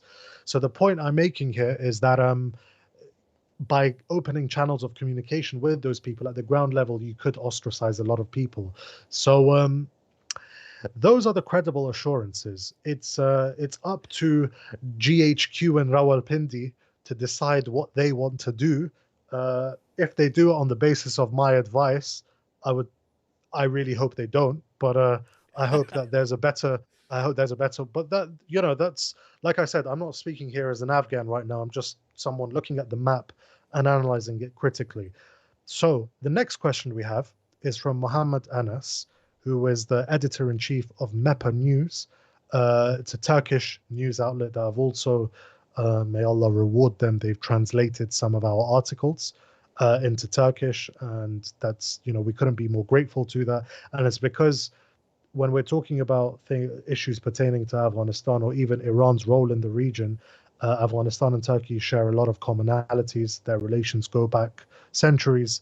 It even featured a war at one point. But in any case, many thanks to them for translating our work.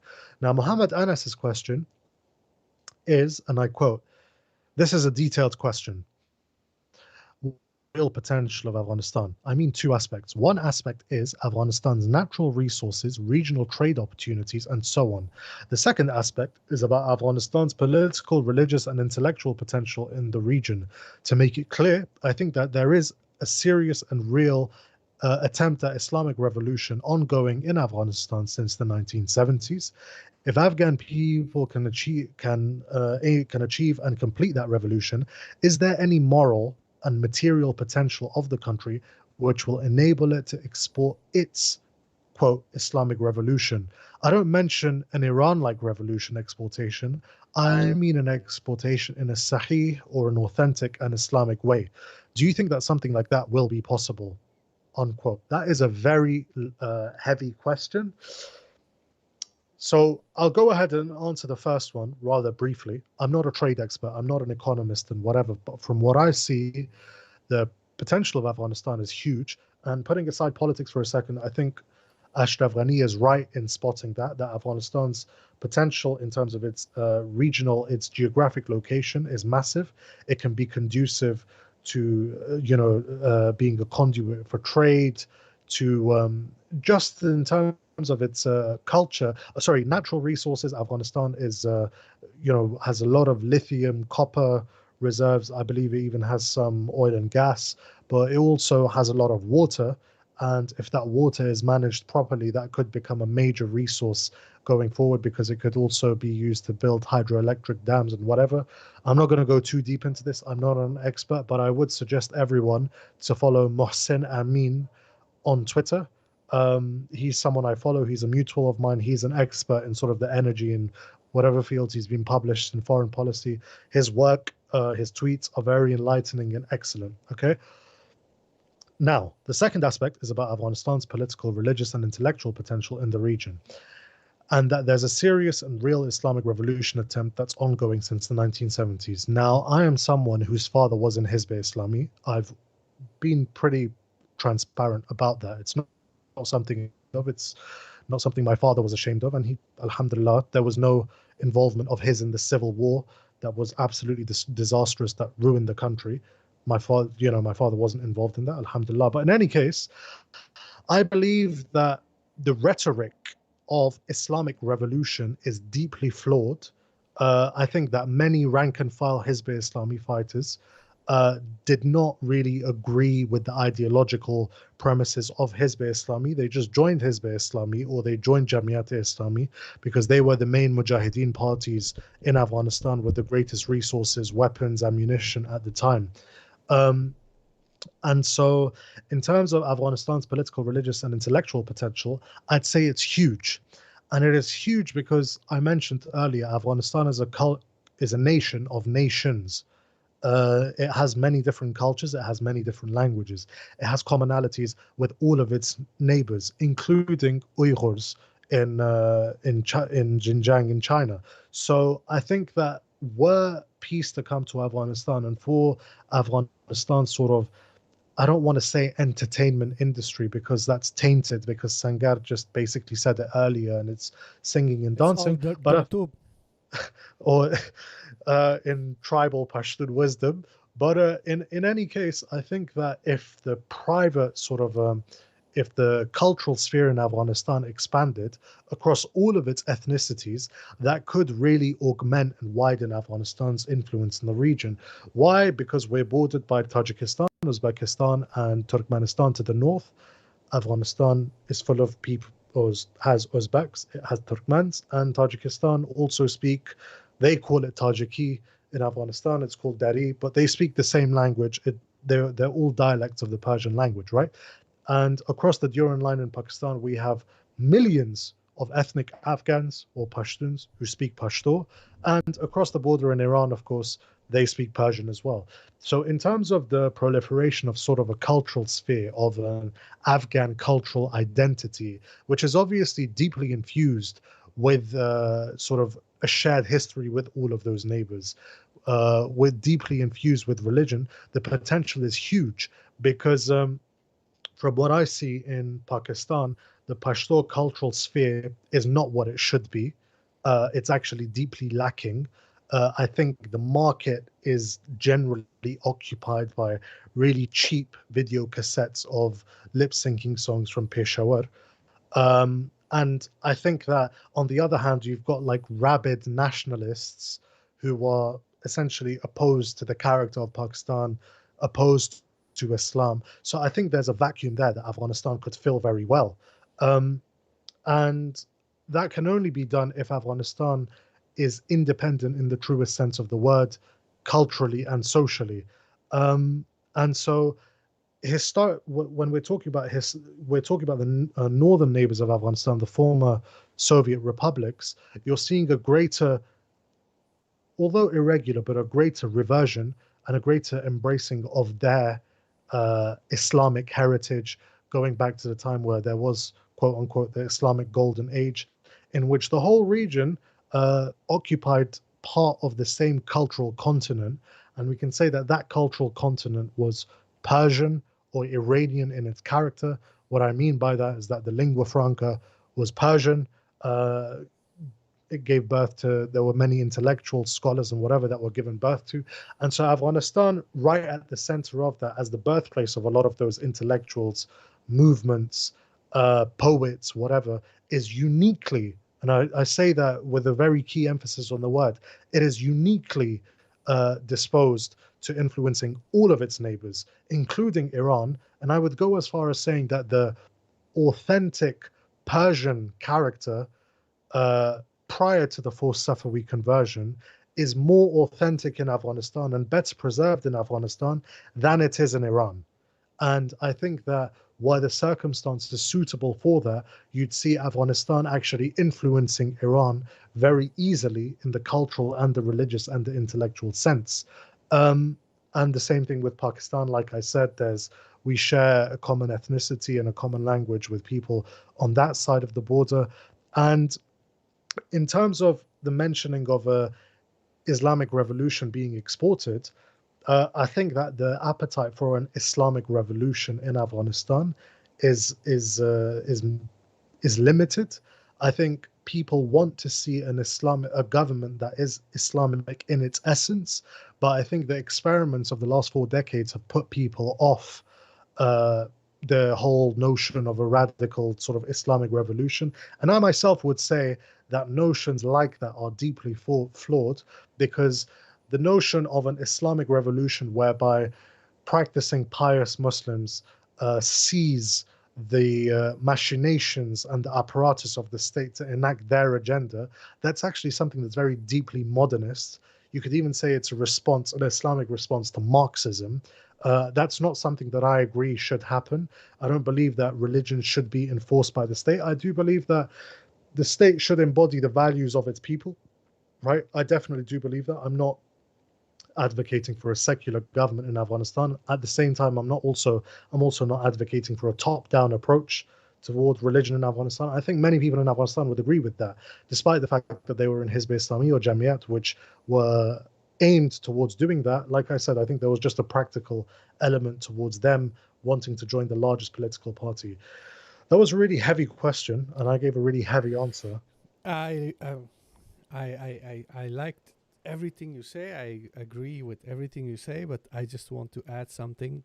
Hmm. So there is a very prominent Islamic scholar in Afghanistan who is extremely popular. He's in Kabul. He's from your area, Abdus Salam Abed.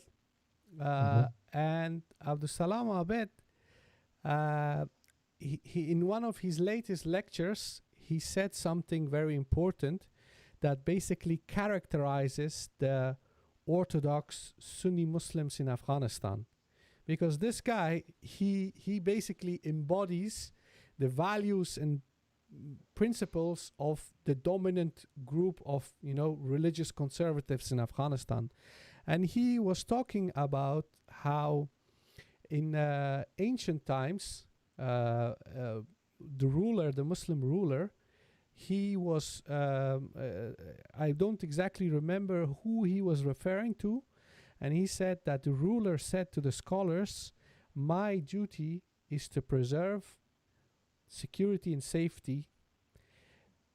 The role of educating people and teaching them morality, that's the role of the scholars. Hmm. So as a ruler, I'm not going to promote like I'm not going to be trying to change the society as a ruler. I have my own responsibilities, but that's why we have scholars, we have Islamic scholars, and they have to make sure that Islamic morality, Islamic values, Islamic belief system is spread across the country. Now, this is a very old school Islamic idea about the relationship between the state and the clergy.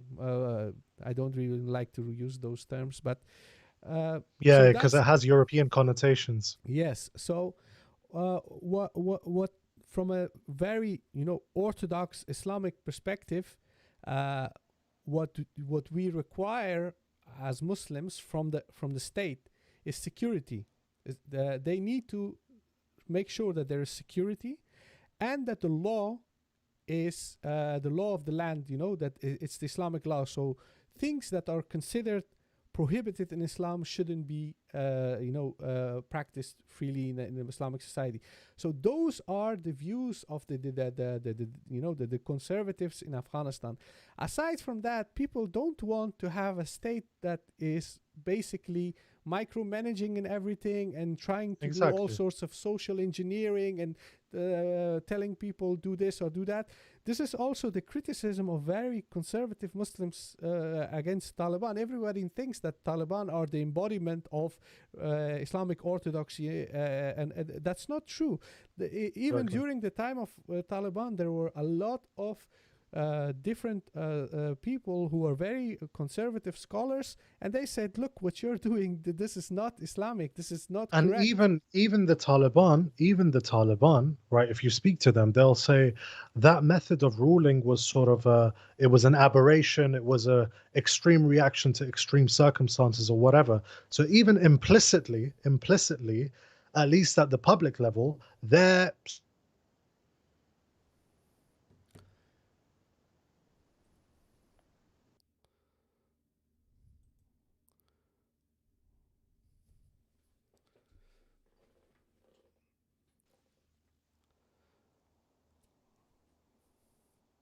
Okay, so you said that even implicitly they are. Even implicitly, the Taliban acknowledge that that method of imbibing religiosity in the populace, even they're implicitly acknowledging that's not the ideal, that's not what we wanted to do. Whether or not they're being genuine in that is another question. But the point is that when it comes to the exploitation of an Islamic revolution, I think, like you said, the hakim, the amir or whatever, even in classical Islamic text, the rules are the requirements are very sort of bread and butter: security, safety, protection of life, property, honor, ruling by the Sharia. But the Sharia obviously is not a textbook that you can refer to or whatever. It's sort of a, and I know this is going to get criticism for a lot of people. I'm not.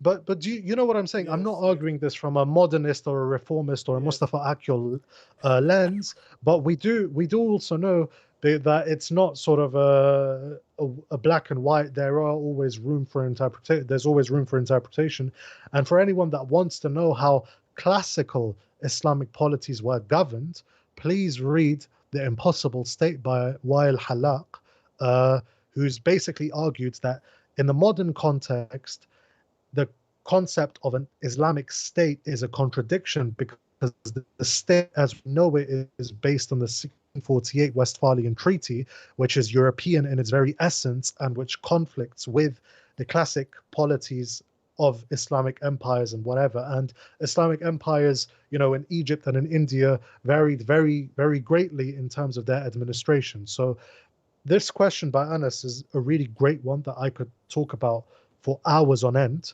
But I think that's the most concise answer that both of us can give. Okay. Next Okay. question is from AFG 906 on Twitter. He said, "Do you think that casualties caused by pro-government forces were underreported before?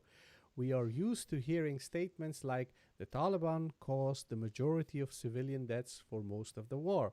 So this question is related to recent developments because he sent me a muqaddima before his question. He said that in recent UN reports they are saying that the pro-government forces have actually surpassed the Taliban in killing civilians in Afghanistan. And this is a recent statement by the United Nations. However, so the question is, was that previously also the case? What's your take on this, Walid? I do believe that it's the case that deaths caused by pro-government forces were underreported. I don't have any textual evidence for it, but if we consider the fact that a lot of areas in Afghanistan are areas that are very remote, that are hard to access, just irrespective of who you are, or they're hard to access because government or UN or American monitors cannot go in and verify on the ground how many people have been killed in airstrikes and whatever. I think that's just a reality no one can deny. Even now, in the age of the internet and whatever, if you read Andrew Quilty's article about a pro-government militia force, CIA-backed, how it operates in Wardak, uh, you wouldn't have known about that if he'd not done that absolutely spectacular bit of journalism, which I think is epitomizes what journalism should be. And so that's just one example. We have to ask how many examples are there like that. And when we sort of talk about pro-government forces, let's talk about General Raziq in Kandahar. We don't know how many people actually uh, die um, died during that reign. The KPF in Khost, and one of the questions that Robatullah Bobizé asked later is directly relevant to this. It's that in subcontracting security to militia groups or militia forces or non-state actors, the state actually manages to evade responsibility and criticism for the inevitable deaths that occur. And it also liberates those groups from having to act within the realms of international law because they're not officially part of the state. And I think in all asymmetric wars, there's a very high percentage or proportion of civilian casualties are caused by the weaker party, by the insurgency. And that's simply because they have to exercise, in order to kill their foe, they have to kill a lot more people on the way. Whereas the Americans, let's say, have laser guided bombs and missiles and God knows what. But yeah, to answer AFG 906, let me check. Yes, yeah, yeah. 906. To answer his question, yeah, I do believe that those deaths throughout the last 20 years have been underreported, and we'll probably only find out about those, years later. So the next question Just is wait, from. just 1 second. I need to Mhm. say something. Okay, so in Afghanistan, in the last 20 years, uh, we have had airstrikes. Okay, Mhm. we have had militias. We have had military contractors like Canopy, Blackwater, all these guns for hire. We have local militias. We have all these warlords. So these groups of these armed groups are all pro-government. And then you have the NATO troops, ISAF, and all these other entities. Can you really actually believe that so many people with so many weapons are roaming around everywhere in Afghanistan and they're not making casualties? Sure, they do. They kill a lot of people. And are they just killing the bad guys? Listen, if we calculate all the claims of Taliban that they have allegedly killed in the last 20 years, if we calculate all the number of people that they have allegedly killed, then there would be no single Talib in Afghanistan. No one, anything remotely that could be even described as Talib would be alive now, because they have killed so many people. Yeah, we've killed 200 Taliban today. We've killed 50 today. We've killed 25 today. Every day they claim they have killed so many of them for the last 20 years. So who are all these people that they're killing? Because if they have killed so many people, why are Taliban are still such a big force in Afghanistan? So obviously, there were a lot of civilian casualties. Those civilian casualties caused people to join the Taliban. Okay? So that's one reason. Then we have to talk about... Who'd have thought? Who'd have Yes. thought, right? So now we have to talk about something else. Who is counting the civilian casualties? Afghanistan's Independent Commission for Human Rights, that organization is a joke. The person who was its first leader, Sima Samar, we have discussed this before, she was a member of Hizb Wahdat, a group involved in severe human rights violations. This organization, what they do is they drive around in their SUVs and their tainted windows, and they just go wherever the government wants them to go. Do you really think that, what's her name, Shahrazad Akbar, do you think that really she's going to travel to Page Valley, to Nuristan, to Ghazni, Paktika, all those places to see, okay, how many people died during this raid? No, they're not doing that. They rely on government in most of their work, okay? Then we have Human Rights Watch, Amnesty International. They are also documenting human rights violations in Afghanistan. Do you know what kind of people work for Human Rights Watch and Amnesty International? With all due respect to Patricia, who is a previous guest of our podcast, I really respect her because she has done a lot of great work. But let's just be honest, they hire people who used to work for Human Rights Watch. They go on Twitter and they justify massacre of Taliban in Mazar Sharif. The guy, he is a former Human Rights Watch employee, and he was in charge of going around the country and documenting where human rights are being violated. And this guy goes on Twitter and he basically defends massacring all those Taliban prisoners of war. If these people are the ones who are recording a human rights violation and civilian casualties and whatnot, organizations like Independent Commission for Human Rights, etc., etc., I don't trust these people. I don't trust them. And I think that if we just logically think about how much weapons were used, you know, the consequences of depleted uranium, okay? So all these Warthog planes for close air support that the Americans are using in Afghanistan everywhere. So wherever you have these Marines running around in Helmand or in Zabul or wherever, they have close air support. So those planes, they shoot with a projectile. The bullet is with depleted uranium. It is meant to penetrate tanks and armored vehicles. They use that in those mud buildings in Afghanistan. And what does depleted uranium do with people? You know, this is something that nobody wants to talk about. Nobody wants to say, okay, how did they use those weapons in Afghanistan? How many people are still suffering from the result of the use of those weapons? These are the things that are not being discussed. These are the things that are not being covered. And we are simply told that Taliban kill most of the civilians. And if you reject that, then say, oh, so you're a Talib. So you're supporting terrorism. So you sympathize with the terrorists.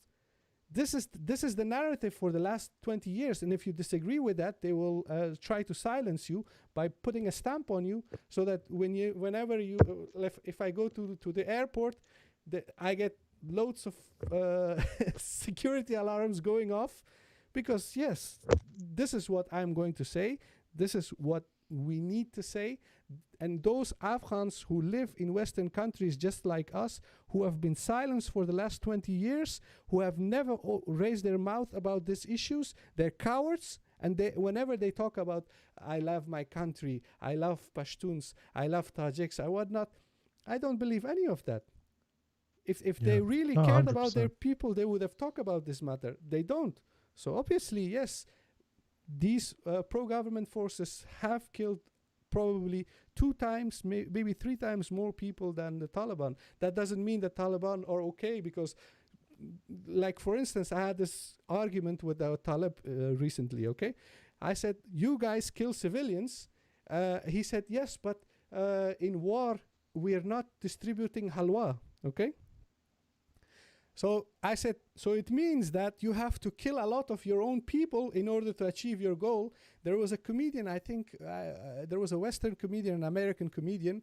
He said, like, we went to Middle East and we tried to kill those people, and they said, you're not allowed to kill our people. We are only allowed to kill our own people. That's a joke, but basically this Taliban argument that, yeah, but civilians die, that it's actually that joke. Yeah. So 100%. that's 100%. the sad reality of Afghanistan. So, as everyone can see, Sangar and I do deeply care about these things. We've raised our voices numerous times and been called numerous things as a result of that. And so, yeah, AFG 906, I hope that is, as an answer that suffices. Next up, Hikmat Jamal. How has the Afghan eye been received by academics and experts in Afghanistan that are not Afghan? Has there been a difference based on how pro or anti-Kabul government the said experts are? Yes, there has been a difference on their depending on their political leanings. Otherwise, I would say that we have been received pretty well by academics, and been received with a bit of hostility by other academics. And that is, unsurprisingly, as a result of their ideological political inclinations. But yeah, that we have had academic endorsement. Next up is sorry, I need to get closer to the thing. Abu Hussein al-Waisli, Fikr al-Jabarti. That's my dear, beloved Somali brother. Okay. Will there be any episodes dedicated to the history of Afghanistan during the Mughal period till the modern era? Sangar, will there? Well, we have something lined up for them. We will have a guest Inshallah who ta'ala. is an Inshallah expert ta'ala. exactly. He's an expert of this particular topic, and he will be our guest in near future, inshallah. And I think Ibn Hussein, Oh, I he just will made a love it. mistake. I called him Abu Hussein instead of Ibn al-Hussein. But yeah, short answer to Ibn al-Hussein, yes, there will be. Next one, Mirwais Zadran. Uh, have you guys been, or do you guys consider visiting Afghanistan during Ghani or Saleh's government, since you guys have become famous for bashing them? Okay, well, I never knew we became famous for bashing them. I hope I'm more than that. I hope we're more than that. But yeah, I am considering visiting Afghanistan. Even it's just a matter whereby there are certain obstacles in the ways of, life, responsibilities, corona, those sorts of things that have not allowed me or Sangar to visit Afghanistan yet. So that is the answer to Mirwais Zadran. We are considering it. And we Azam are definitely Muhajir. going. May We are definitely going. Yes. Ghani yes. or Saleh, Azam Muhajir. bring it on. We're coming. But in any case, Azam Muhajir, next question. May we write to the Afghan Eye? Will it take our views? The answer is yes, you may. info@afghaneye.org. You can write for us. We'll read it. And if it meets our standards, we will publish it on our website, just as we published, for example, Farooq Hussein's. Next up, Rabatullah Bobizeh, who has asked many questions. Rabatullah Bobizeh is a native of Arghandab Aswali in Kandahar province. In any case, He's from the noble how have Babizai Ghani? tribe. He's from the Bobizeh tribe, who are a subsection of the Duranis, Yeah. and they live side by side with the Alakouzes in Arghandab province. Now, and they are rivals with the Alakouzi. Now, but on a Yes. serious level, how have Ghani and Karzai differed as far as their approaches to corruption go? Do you think one has been more or less effective than the other? I'm going to let you answer this, Sangar. Okay. Obviously, I've been very critical. I just want to say one thing before you answer. I've been very critical of Ashraf Ghani. We had a podcast with Hamid Hilmandi in which we spoke about the brother. Is Mahmoud Karzai a cousin of Hamid? He's his brother. Okay, so we've had a podcast with Abdul Hamid Hilmandi, who was the advisor to President Ashraf Ghani on agricultural affairs and development, in which Mahmoud Karzai, who was the brother of President Hamid Karzai, was alleged to have been notoriously corrupt and is still under some sort of investigation in Afghanistan. The one thing I'll say is that this whole industry of eye-watering amounts of corruption was inaugurated under Hamid Karzai, under the auspices of the Americans and Hamid Karzai and all of these jihadi leaders, warlords who came together and decided that Islam and Ikhwan al-Muslimin was no longer for them and that democracy was their new calling, just as all of the ex-communists came together and thought, you know what, screw Marx, Mill and Locke are my guys, and we are now Democrats. But the whole enterprise as we know it came into fruition under Karzai, and I'll let Sangar answer the rest. Okay. So in 2001, when the new government created, the whole structure was in a way that they said, okay, Afghanistan is extremely poor. They don't have any industry. They don't have any kind of revenue being developed, anything. So what we're going to do, we're going to give them a lot of money. We're going to give money to the state. And then we will have all these Western NGOs like USAID and whatnot, and they will run their own development projects all around the country. So a lot of money was flowing into Afghanistan where there was absolutely no oversight. Okay? Now, under Karzai, all this aid money that was coming in Afghanistan, it was being used by really obviously corrupt structures, And Karzai was criticized for that, and he said in one of his speeches in 2006, I believe, he said, if you're doing corruption, do it, but at least invest the money in Afghanistan, don't take it to Dubai. Okay, so that basically summarized his attitude toward corruption. He was totally fine with corruption. He thought And that, he facilitated yes, it, as we saw in the podcast with Abdulhamid Helmandi. Exactly. So that was Karzai's attitude. Now, Ghani campaigned on eradicating corruption. That was his one of his most important points during his campaign.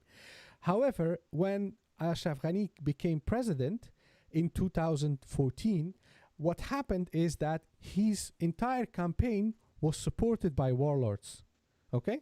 By very corrupt figures such as Ajizair from Ningrar, who's a huge gangster.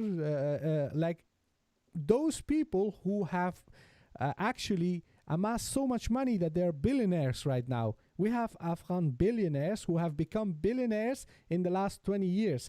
Some of those people, they were supporting Ashraf Ghani. They paid for his campaign. Like there is a huge Afghan, I think, I'm not sure if he's a billionaire, but Alokozai, he produces cigarettes and tea and whatnot. This guy, energy drinks. Yes, he made a deal with Ghani. He said, I will support your campaign to become president, and Ghani would sell government land for peanuts to him. Okay, so this is the corrupt construction of Ashraf Ghani in favor of supporting him. You know, like he would do a favor in return, and he would let that guy buy loads of, you know, like huge chunks of land for very little amount of money that is actually entirely not according to any standards. So this is how Ghani facilitate corruption. This is just one example that is very well documented. Even a lot of Afghan media have covered this. There is another way how Ashraf Ghani facilitates corruption. You see, in Afghanistan, we have a structure where there is a parliament and there is a presidential system. So the president gets elected and the president creates his own cabinet. Now, how are these seats in the cabinet allocated? He basically allocates ministries to powerful groups like warlords, etc. He made a deal with Dr. Abdullah because obviously they both claimed to have won the elections both times. So 2014, 2019, in both cases, they claimed that they won the elections. And then when... At least they're consistent. Yeah. And then when they didn't manage to, reach any kind of consensus, then the Americans came and they decided who's going to be president, and the other party would get all these ministries. They would divide the cabinet between each other, but that division is also based on corruption, because when a minister from Abdullah's side takes a specific ministry, it's not because that person is the most suitable candidate for that role. It's because that person can then exploit that ministry and steal as much money as he can. So this is how Ghani and Abdullah divide the cabinet among each other. It's all about who can steal from which ministry. And this is how he preserved the corrupt structure, because he thinks it's a power game. If in order for me to stay in power, I have to facilitate some corruption. But on the surface, he talks about eradicating corruption. He creates a new commission against corruption, a new czar of anti-corruption, a new high council against corruption. All these paper tigers, they're not doing anything. The truth is that the whole structure from its foundation is corrupt, and all these people, they benefit from it, and they preserve it, and they make sure that it continues, because this is how things work in Afghanistan. And this is also something that We is... got, by the way, just to interrupt, we got a comment on the YouTube chat of someone saying that Alakoze's drinks are elite. So at least he has that going for him. Okay, so basically that's how Ashraf Ghani is just as corrupt, if not worse, than Karzai. And people have their biases, okay? So if someone is a supporter of Abdullah, he will say that all the corruption comes from Ghani and Karzai. Abdullah is not corrupt. But then if you ask, okay, how did all these guys around Abdullah, how did they become billionaires? How did they build all these buildings in Kabul? And how did they buy all those houses in Dubai? They will say, yeah, what Allah gave him. So everyone is like this, okay? Sustenance is from Allah. Yeah, so they all know that there is corruption. Everybody points fingers at others, but the whole system from its foundation was corrupt. And what's very important is that now it's very popular, it's very chic to talk about corruption in Afghanistan, but in all these discussions, they don't mention Western countries, the Americans, the Europeans. Yep. There were many reports in the last decade, even before that, that a lot of money that is allocated as aid for Afghanistan, it never even reaches Afghanistan. It just goes from one American bank account to another bank account. The money stays in America, but they say we've sent so much money to Afghanistan. No, they haven't. So that's corruption as well, because a lie is being perpetuated that we've spent so much money to Afghanistan, but in reality, the Americans, the Europeans, the Australians, the British, they are all involved in corruption.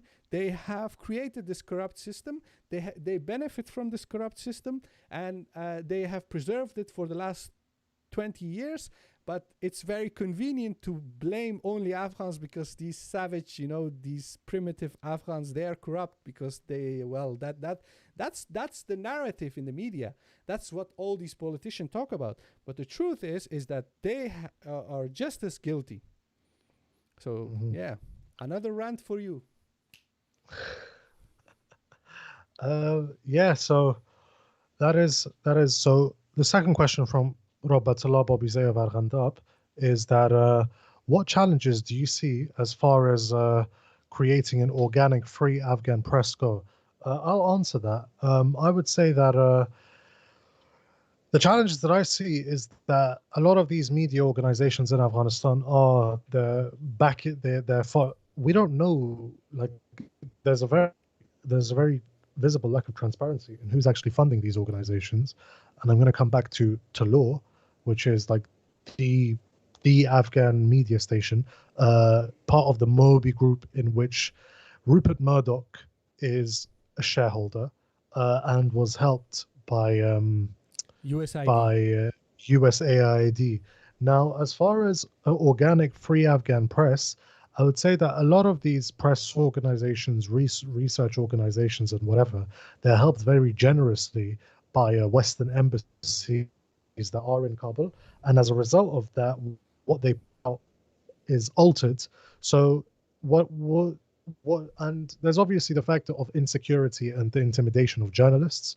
Daesh is obviously one party who have killed journalists. The Taliban also issue threats to journalists. And obviously the government is suspected of having a role in doing that. So the elimination of all of those factors is needed. But as far as creating a free and organic Afghan press, I would say the challenges that are faced is that there is a lack of sort of non-political organizations in Afghanistan that can mobilize people from across the country in representing the sentiments that are shared across sort of ethnicity, language, regional kind of lines. And if that is absent, then obviously a media organization to cater to those sentiments is also going to be absent. Is there anything else that you would add on to that, Sangar? Yes. Okay. So with regards to media, before we even go into Afghanistan, we have to talk about how media is funded in general. Okay. So in the 18th, 19th century, when journalism was coming up as a new um, field, what would happen is that rich people with a lot of money, they would go and publish newspapers, and those newspapers would be sold, okay? And then other people could also publish advertisements in newspapers. That has been the standard model for a very, very long time. However, this has changed in the since the the emergence of internet, because now the money that you need to invest to create a news channel, a radio station, or a newspaper, you don't have to have those resources to create a website, okay? And you can provide the same service on a website that a newspaper does or a TV station does. You can provide the same service on YouTube with very little money. So that's why, in general, in Western countries, everywhere, the media is facing a crisis. This is one of the reasons why there is a lot of fake news, a lot of yellow journalism in the last couple of years, is because media has become extremely competitive, and journalists, they know that if it's not extremely sensational and if it's not extremely polarizing, people will not visit your website, they will not click on it, they will not watch your TV show, or they will not watch your YouTube show.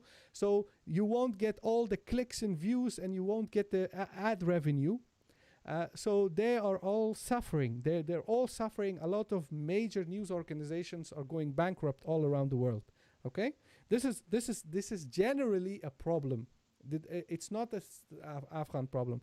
Now, if we move to Afghanistan, Afghanistan is an extremely underdeveloped country with a very large group of people, a very large significant percentage of people in Afghanistan who are illiterate. They cannot read and write. Afghanistan doesn't have its own industry. Only 2 days ago, I saw a report that said that Afghanistan has exported like $2 billion, but I can't hear you. Waleed, you touch your microphone. Hello, can you hear me? Yes, yeah. How much was that? So it was something like a couple of $100 million worth of exports and about 7 to 8 billion of imports. So there's a massive trade deficit, basically. Yeah, so this massive trade deficit reveals that Afghanistan is not producing anything. So if a country doesn't produce much, it doesn't have its own wealth, the people are extremely poor, they're not going to pay for magazines, they're not going to pay for subscriptions, they will not be like all these advertisements that you see on Afghan media, those advertisements, they do not bring about enough revenue for Tolo and Ariana and all these outlets to earn enough to run their entire operation. So they all need foreign backing, foreign support. So USAID is paying a lot of these media. The money comes from USAID, from Norwegian government, from all these Western European embassies. They finance all these 100 TV channels and all these websites and all these Facebook pages and Instagram models. They get funding from Western countries to reach all those people on social media, on internet. And it's all based on foreign backing. And it's all politically motivated. They use that money to spread a certain message, a certain idea. They want like for example, I've seen recruitment ads for the Afghan army on Talor. I mentioned this in one podcast before. I don't remember the actual podcast, but I remember saying that if you're an politically unaffiliated media outlet, if you're putting adverts recruitment for the Afghan army on your, if adverts for the Afghan army are on your platform, then to balance it and to be truly balanced, you would also have to play Taliban Taranas that are encouraging people to fight a jihad against the foreign occupiers and the hirelings. That's the only way in which you can remain neutral. So the point is that they're not neutral. neutral because they're politically compromised. There's a conflict of interest, and they obviously have their own agenda. So And we need to eliminate that chain of dependence of the media organizations on their patrons and facilitate the circumstances by which media organizations can represent Afghans, or at least certain demographics of Afghans.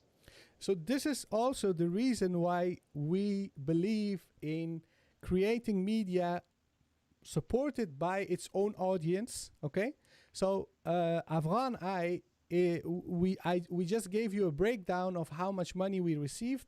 You can go visit our Patreon page and see what the equipment we use, like these stuff, all of it, what we bought or purchased, and how much it costs to run this very small operation of ours. Okay, and if we want to create Ahmed-Waleed and we want to have a chief editor full-time working in Kabul, if we want to have a few other editors, a cameraman, audio technician, a graphic designer, if we want to have a car that they can travel around and do coverage reports, produce documentaries, I have the skills, I have the capacity, I can manage all of that if I would have the resources. I just simply don't.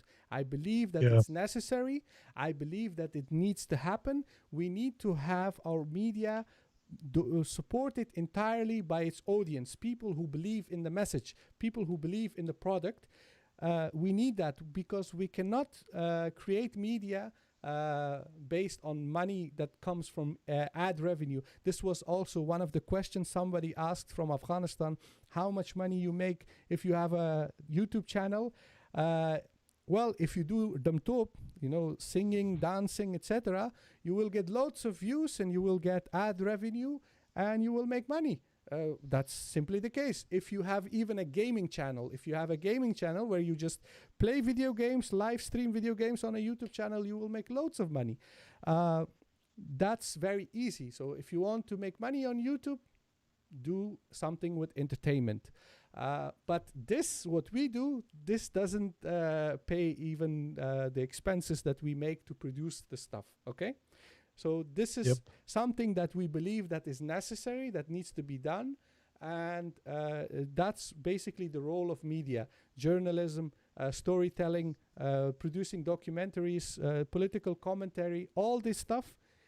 It is not a business where you become rich. That's not what drives me. That's not what drives Ahmed-Waleed Kakar. But it is necessary, and this is something that needs to be supported by people, because we are competing against multi-billion-dollar entities that are spreading hateful messages, turning people in Afghanistan against each other, Tajik against Pashtun, Pashtun against Tajik, Hazara against this. All these things are paid for by foreign entities. These media organizations, these publications, these media conglomerates, they have billions at their disposal, and they are doing that. So that's the media landscape in Afghanistan. Answer to Rabatullah Bobizay's question is I can't hear you. Can you talk loudly? Hello? Yes. Okay. So the question to Bobizay's question. Keep it closer to challenges that we see. The challenges that we see in creating a free and organic Afghan press is to eliminate the chain of dependence of those media organizations on the West. There's also one other thing I want to mention here, is that we got a question in the comments, on the live comments, saying from Maywand A, would it even be possible for Ghani to be elected without including some of the powerful corrupt players?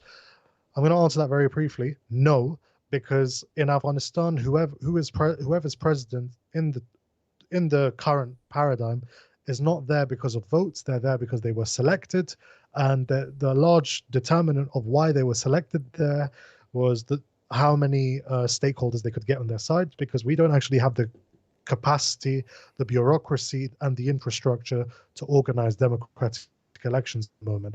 The next question of Rabatullah Bobizay, and we're going to answer these quick fire very briefly because there are others as well. What are the major allegations of corruption abuse against Ghani personally?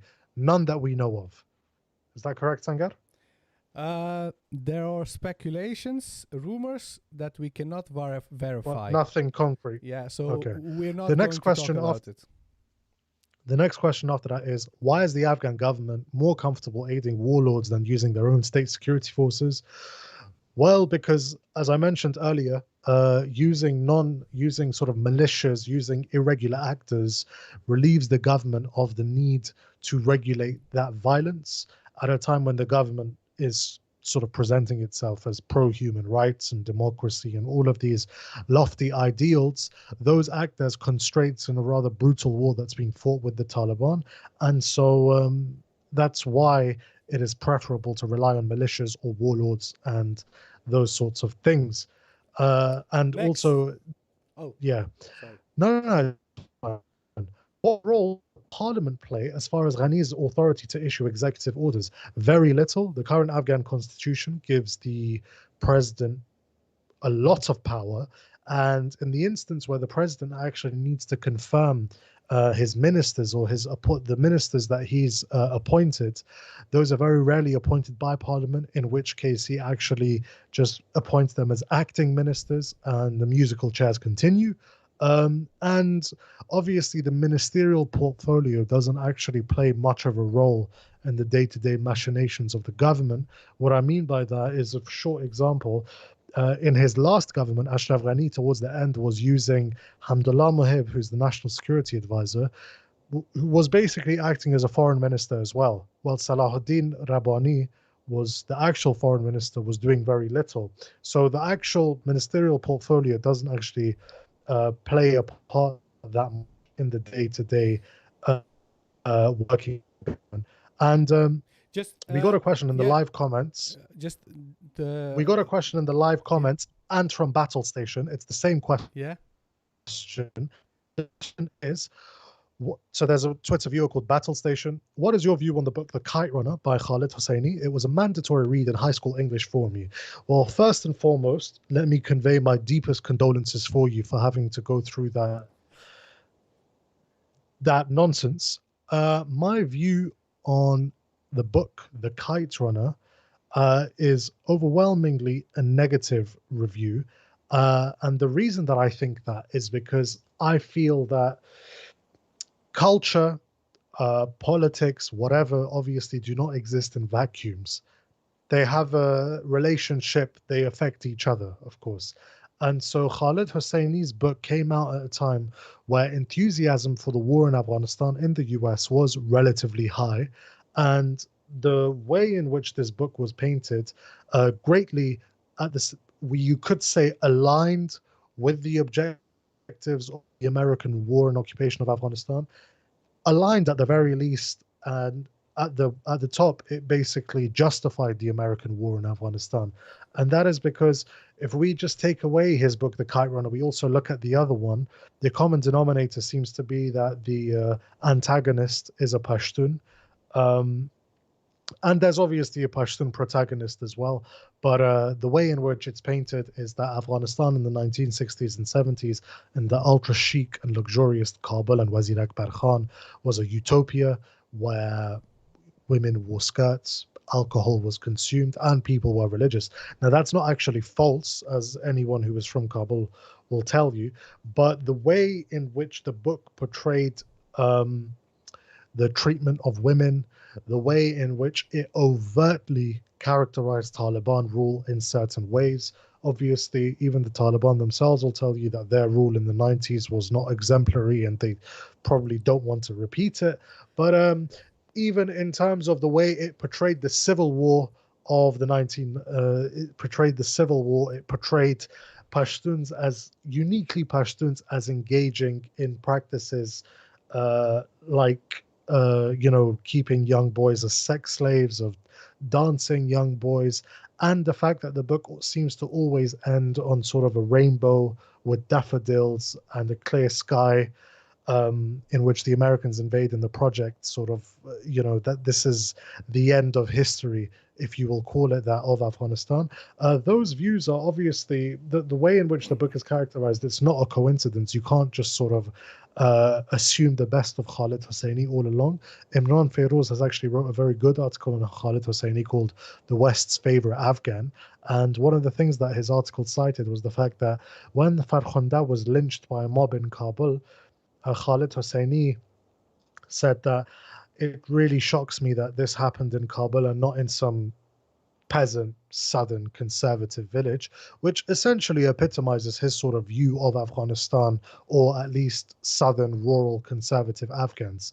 Um, that's my view on the book, The Kite Runner. Obviously, Khalid Hosseini is a great writer. Unfortunately, he uses that great writing to for nefarious purposes. The next question from Battle Station once again is: did Zalmay Khalilzad change his pro-US intervention views during the early days of the Bush administration? I remember he was a strong supporter of the occupation of Iraq and Afghanistan, and that he's a neocon.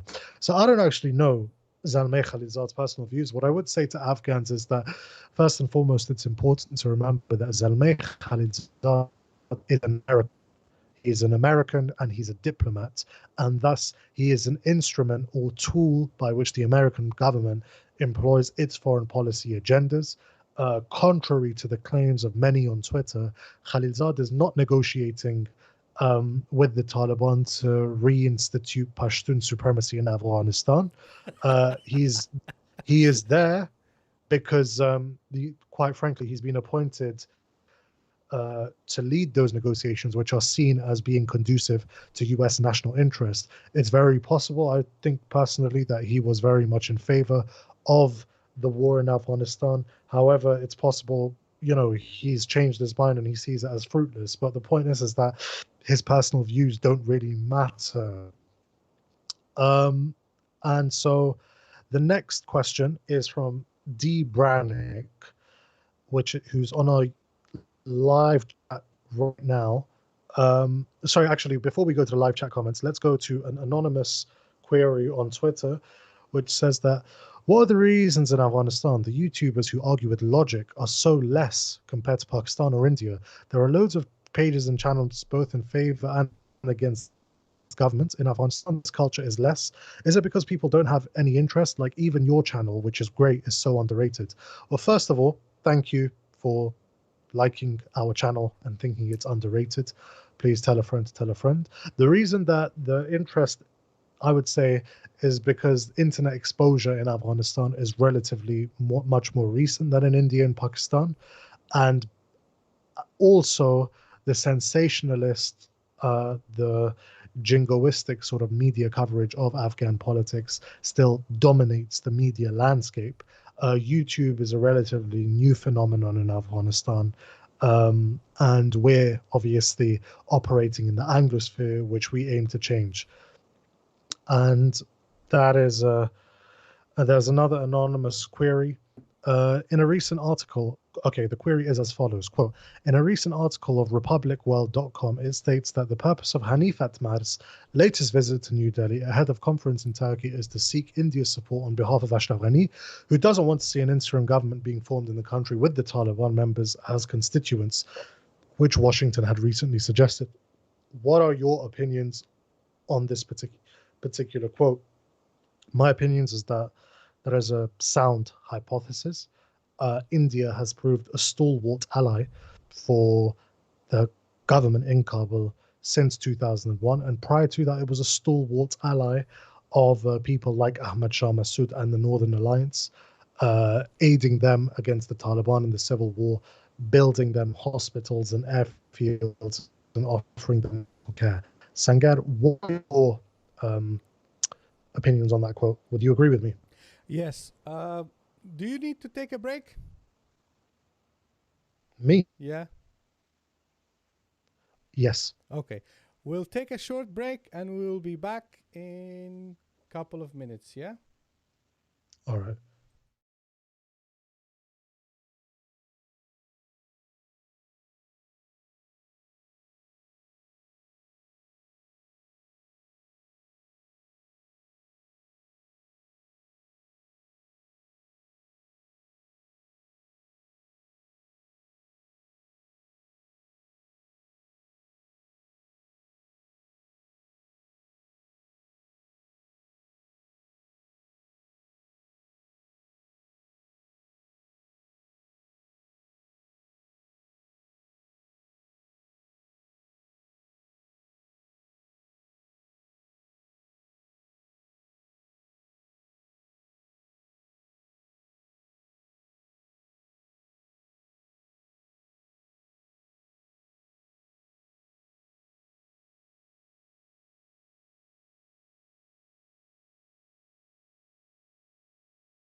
Welcome to the Afghan Eye YouTube channel. If this is your first visit, make sure to subscribe and press the notification bell so that you won't miss any. Okay, so we're back. We were discussing the question by anonymous, and there was an anonymous question about an article that was recently published by. Sangar, you've muted yourself Hello. on Skype. Ah, that's it. Okay, so we're back. We're back by Dope Demand. There was an article recently published by republicworld.com. It's an Indian outlet, and in this article it is said that Hanif Atmar traveled to New Delhi to talk to his Indian counterpart because in advance to the peace conference in Turkey, Kabul needs to, so basically it says that Kabul is seeking India's support. That's why Hanif Atmar traveled to India. And as Ahmed-Waleed Kakar earlier discussed, India has been involved in Afghanistan during the civil war in the 80s. They sided with the communists. Hanif Atmar happens to be a former hard employee who was active in that government. So obviously that is something that obviously means that he may have some sort of relationship with India dating back to the 1980s. I'm not sure, but could be. But the government in Kabul is increasingly isolated by international community. They have lost their credibility and support in Washington, D.C., so they are looking for other entities that may endorse them and support them. And since India sees Pakistan as its main adversary to its western border, India has always tried to support any political entity in Afghanistan that is not pro-Pakistan. So whether be it the communists during the 80s or Jamiat-e-Islami during the civil war, and after 2001, India has been very involved in the post-2001 regime in Afghanistan. And if Washington backs away from Afghanistan, and if the Americans stop supporting the government in Afghanistan, so obviously the Ghani government thinks that at least they think that India will support them. But the truth is that India is not as generous as United States. They will not give the elites in Kabul the same kind of privileges and the same kind of money and resources. That's not going to happen. India will only support Afghanistan as long as there is another party involved. Like, for instance, in the 1980s, the Soviet Union invaded Afghanistan. They had all the guns, they had all the bombs, they had all the money, all the resources, and India was just sort of involved, but nothing significant. The same thing applies to the post-2001 regime in Afghanistan. The Americans, the Europeans, the Australians, the British, they came with the bulk of the money and the resources. India did a little here and there. Okay, it's still significant. They financed one of the dams that was inaugurated, but India will never pay the entire bill. Okay, they won't do that. So it's a futile attempt by the government. And as I can't hear you. That thing is very sensitive. As Dr. Najibullah Ahmadzai found out, India is also not the best ally. Because as he was trying to what was it? They didn't allow him refuge because they were scared it would harm their diplomats. So yeah, India's not the best ally. The Russians are not the best allies. Even the Pakistanis are not the best allies because the Taliban will tell you that. So I think everyone, including Foreign Minister right now, Hanif Atmar, Yes. yeah, because his portfolio changes as often as the seasons. But Yeah. yeah, I think Ashraf Ghani and Hanif Atmar should figure out that they're in a neighborhood of allies that are not really the best Generous. choices. Yes, exactly. Um, Okay. now We have we a question from Anna. Anna is asking, are there elections possible this year? I will answer this one. Um, in order to have a election in any country, what you need to have uh, something that, like, you need to know how many people are in that country. Everybody needs to have a uh, official document as a citizen of that country. The government needs to have records of all the citizens in the country so that they know who is eligible to vote. Okay? That's what you need to have an election. You need to have security. You need to have the infrastructure to organize an election. And none of these things are currently present in Afghanistan. They've never been there in the past 20 years and not even before that. So any election in Afghanistan is basically a joke because the government doesn't even know how many people are in Afghanistan. They don't know where everybody lives. They don't know the age of people. How old are they? Are they even allowed to vote? They don't even have access to all rural areas in Afghanistan. So if they want to have a polling station, let's say in a far-flung part of Badakhshan or Ghor, in those provinces, how are they going to facilitate the polling station, the voting and the collecting of votes? Those things are not managed. They are not well developed and organized. Nothing of that sort exists in Afghanistan. So when they say this is the elected legitimate government of Afghanistan, that's just simply a joke. That's just a lie. There is no legitimacy when only people in Kabul and Herat and Kandahar, they can vote, and the rest of the country, they can't vote because, one, the Taliban is threatening them not to participate in election, and two, as I've explained, government simply doesn't have the facilities, they don't have the resources, they don't have the infrastructure to do that.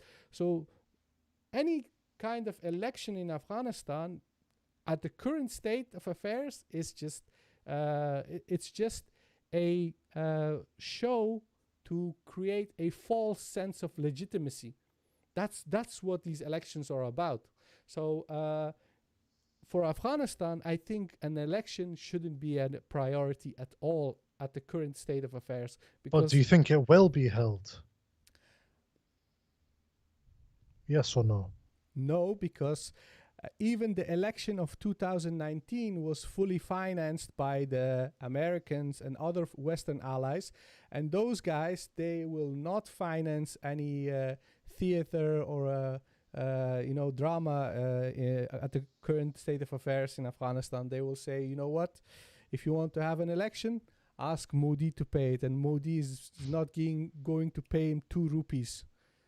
Okay. Now, the next question so this is on the chat from Wardag Media. Who is a moderator. First of all, I just want to say I'm really happy that Maidan Wardag is the media organizations we were talking about have come to fruition. Now we have Wardag Media or Wardag Media. But in any case, thoughts on the latest Moscow conference, notably Hikmatyar's decision to sit with the Taliban and pray with them. The latest Moscow conference, I would say, was more about theatrics. But with regards to Hikmatyar's decision to sit with the Taliban and pray with them, I think that was also theatrics, but it's also something that I'm not too surprised about, because for the last couple of years, especially in the run-up to the signing of the Doha deal and in the aftermath of it, Hekmatyar has essentially posited himself as a non-violent Talib candidate, even in the presidential elections. He's copied all of their sort of talking points, their sound bites, whatever. He's been very critical of the government, especially for what he views as not releasing Hizb Islami prisoners. He led protests the other day against the government. He frequently calls them things like illegitimate. He backs Maulawi Mujibur Rahman Ansari, who is a cleric from Herat, who said that working for the government is an egregious sin in Islam. Hekmatyar has endorsed those comments. So Hekmatyar deciding to sit with the Taliban and pray with them isn't really that big a deal. There is obviously a bit of tension in the fact that they have ideological differences. Hekmatyar is a staunch Ikhwani, like I mentioned earlier. The Taliban are not really staunch Ikhwanis, as well as the fact that Hekmatyar has published certain books on religion that the Taliban would argue he is not authorized to do, given his lack of religious credentials. So there are tensions, but there are also large overlaps, and yeah, that's they. If you want to be really simplistic about it, and this is something I've heard, they both wear turbans and they both have beards, so that always helps, right? And they're Uh, Pashtun. Oh yeah, and they're Pashtun, and Yes, they're yes. working with Khalilzad to reinstitute Pashtun supremacy in Afghanistan. So the next question is by. So I'm going to answer some of these questions In the by chat. D Brannick in the chat. So well done, guys. I'd love to hear, with regards to Afghanistan today, how and in which way specifically the Durand Line is important, simply speaking, for us new to Afghanistan. So the Durand Line is important because Afghanistan as a polity, its predecessor, or it was originally founded by Pashtuns or Afghans.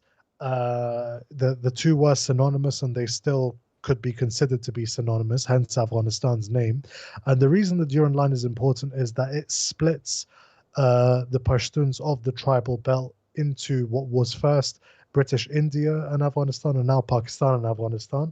And Afghanistan, or elites, or certain political sectors in Afghanistan have always viewed that as a oppressive boundary that was drawn, a boundary that was drawn under the guns of the British Empire, that split the nucleus of the nation, including bits that constituted at one point the heart of Afghanistan. Peshawar, which is now in Pakistan, was the winter capital. So that's why it's very important. And in this context, Pakistan is cast as sort of the successor to the British Empire, which was a predatory imperialist state. And Pakistan, obviously, according to that sort of understanding, is the successor to that. Another question by D. Brannick is not so long ago, Dostum was interviewed on Talor and the Dasht al massacre was brought up, but passed by very quickly in the interview. What does the political establishment in Afghanistan say about it? To the best of my knowledge, they say absolutely nothing. Because, when the Islamic Republic was being instituted by the force of US guns, naturally, it was founded on the precepts of lofty ideals of democracy, the rule of law, human rights, representation, and all of those things. And whilst those sorts of phrases were being, very lofty ideals were being circulated, those phrases were being circulated, Abdul Rashid Dostum, who was a key factor in instituting this government, massacred hundreds of Taliban prisoners of war. And so the political establishment in Afghanistan has always been very aware that that's a very ugly and an awkward stain on, the credentials of this government, which obviously considers itself legitimate, because how can the government, embody human rights, the rule of law, when one of its main creators, one of the most influential people in that government, massacres Talib prisoners of war that were to a large extent unarmed in containers. So that is the answer to your question. And obviously, I think I know which interview you're talking about. And the journalist who I'm not going to name who interviewed Dostum is also of a sort of a similar kind of uh, understanding, very meek in challenging government figures who have histories and track records of mass atrocities and human rights abuses. And so I'm just scrolling down. D. Brannick said, it's really interesting to see what the British were doing in Ireland at that exact time. Afghanistan was lucky to be so far away and amazing to have driven them out. I think he's talking about the Anglo-Afghan wars and the Durand Line. And now there's another question by Frankincense Merchant. What is China's interest in Afghanistan, and how does that relate to the East Turkestan Islamic Party? The East Turkestan Islamic Party were actually hosted by Mullah Omar in the brief Taliban emirates, but I think he restrained them from attacking China, and there were low-level contacts between the Taliban emirate and the Chinese government. Huawei, I think, were given contracts to set up telecommunication lines in and around Kabul and Kandahar.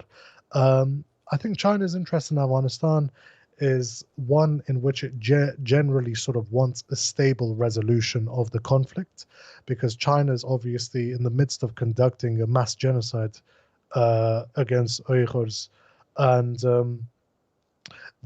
a sort of an unstable Afghanistan allows groups like the East Turkestan Islamic Party to gain a foothold in Afghanistan and use that as a sort of a springboard to conduct operations in China. So I think the Chinese want a stable Afghanistan. They don't even mind a slightly Islamic Afghanistan, because at the end of the day, Erdogan and Imran Khan are also Islamic, but it doesn't really matter in terms of the Uyghurs. But I think they just want to limit any sort of transnational Islamic solidarity.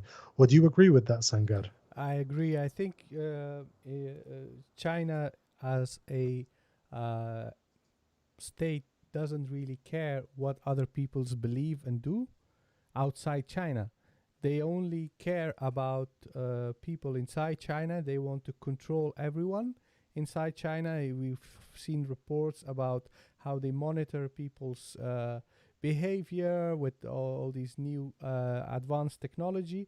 Um, However, outside China, they like, for instance, they have relationships with all sorts of states and governments. With Iran, the Chinese relationship with Iran is very good.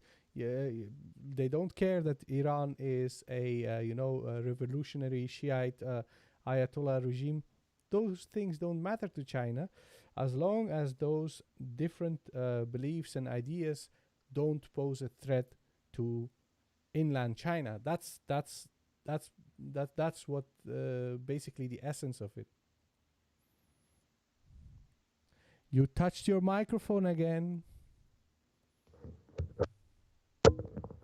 I think you need another cable. So the next question is, will Hezbollah take place in Afghanistan? What do you suggest to prevent it? Now, I don't actually know what that means, but I think he's referring to the fact, like, is an Iranian client network like Hezbollah is in Lebanon possible in Afghanistan? I think it's totally possible. Um, it's possible. Will it take place? Potentially, depending on the trajectory of the following months. What do you suggest to prevent it? Um, I suggest a very thorough sort of investigation or look into different charity organizations or whatever, basically Iranian sponsored educational establishments, charitable establishments, and those sorts of things. The thing is that to characterize this entirely as an issue relating to Afghan Shia, in my view, is naive, because a lot of Afghan Shia, I would say, are not as ideologically affected by Iran as they are. But I think that those with whom Iran enjoys strong ties, sort of universities, like for example, Al Mustafa International University, which were those sorts of things do need to be looked into. What do I suggest to prevent it?